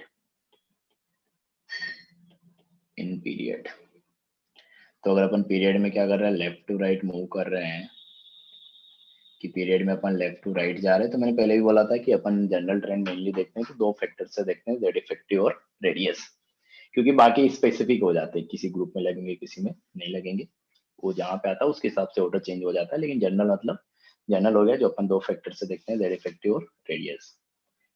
तो जेड इफेक्टिव जो है लेफ्ट टू राइट जा रहे हैं तो वापस वही बात होगी कि इंक्रीज करेगा, और रेडियस जो है वो डिक्रीज करेगा। तो जेड इफेक्टिव बढ़ने की वजह से इनकमिंग इलेक्ट्रॉन के ऊपर अट्रैक्शन बढ़ रहा है, मतलब उसको ऐड करना उतना आसान है, मतलब इलेक्ट्रॉन एफिनिटी उतनी ज्यादा होगी, एनर्जी रिलीज उतनी ज्यादा रहेगी। रेडियस जितना कम है मतलब न्यूक्लियस को उतना पास है, तो वापस वही बोल सकते हैं कि अट्रैक्शन उतना ज्यादा है तो ऐड करना उतना आसान है, तो नेट में जो एनर्जी रिलीज होगी उतना ज्यादा रहेगा। तो मैं क्या बोल सकता हूँ कि लेफ्ट टू राइट जाने पे जो है इलेक्ट्रॉन एफिनिटी बढ़ेगा, क्योंकि दो फैक्टर है, जेड इफेक्टिव और रेडियस दोनों क्या कर रहा है, उसको बढ़ा रहा है। तो ध्यान रखना है लेफ्ट टू राइट जाने पे इलेक्ट्रॉन एफिनिटी बढ़ता है। इसी तरह अगर अपन बात करें इन ग्रुप, कि जब ग्रुप में अपन टॉप टू बॉटम मूव करेंगे, तो ग्रुप में अगर अपन जा रहे हैं टॉप टू बॉटम, तो अपने पास जो है जेड इफेक्टिव तो क्या है, ऑलमोस्ट कांस्टेंट है, रेडियस जो है वो बढ़ा जा रहा है। तो नीचे जाने पर रेडियस बढ़ रहा है, मतलब इनकमिंग इलेक्ट्रॉन का न्यूक्लियस से दूरी बढ़ रही है, तो न्यूक्लियस का इनकमिंग इलेक्ट्रॉन के ऊपर अट्रैक्शन भी कम होगा, तो इलेक्ट्रॉन ऐड करना और मुश्किल हो जाएगा, तो वहां पे जो एनर्जी रिलीज होगा वो और कम हो जाएगा, मतलब इलेक्ट्रॉन एफिनिटी जो है और कम हो जाएगी। तो इलेक्ट्रॉन एफिनिटी जो है कम आ जाएगी वो। तो डाउन द ग्रुप जाने पे अपने पास क्या होगा, इलेक्ट्रॉन एफिनिटी जो है वो डिक्रीज करेगा। तो जनरल ट्रेंड ये रहेगा कि लेफ्ट टू राइट जाने पे इंक्रीज करता है और डाउन द ग्रुप जाने पे डिक्रीज करता है। तो ये है अपने पास। तो अभी इतना रखते हैं, बाकी इसके एग्जांपल्स वगैरह बाद में देखेंगे।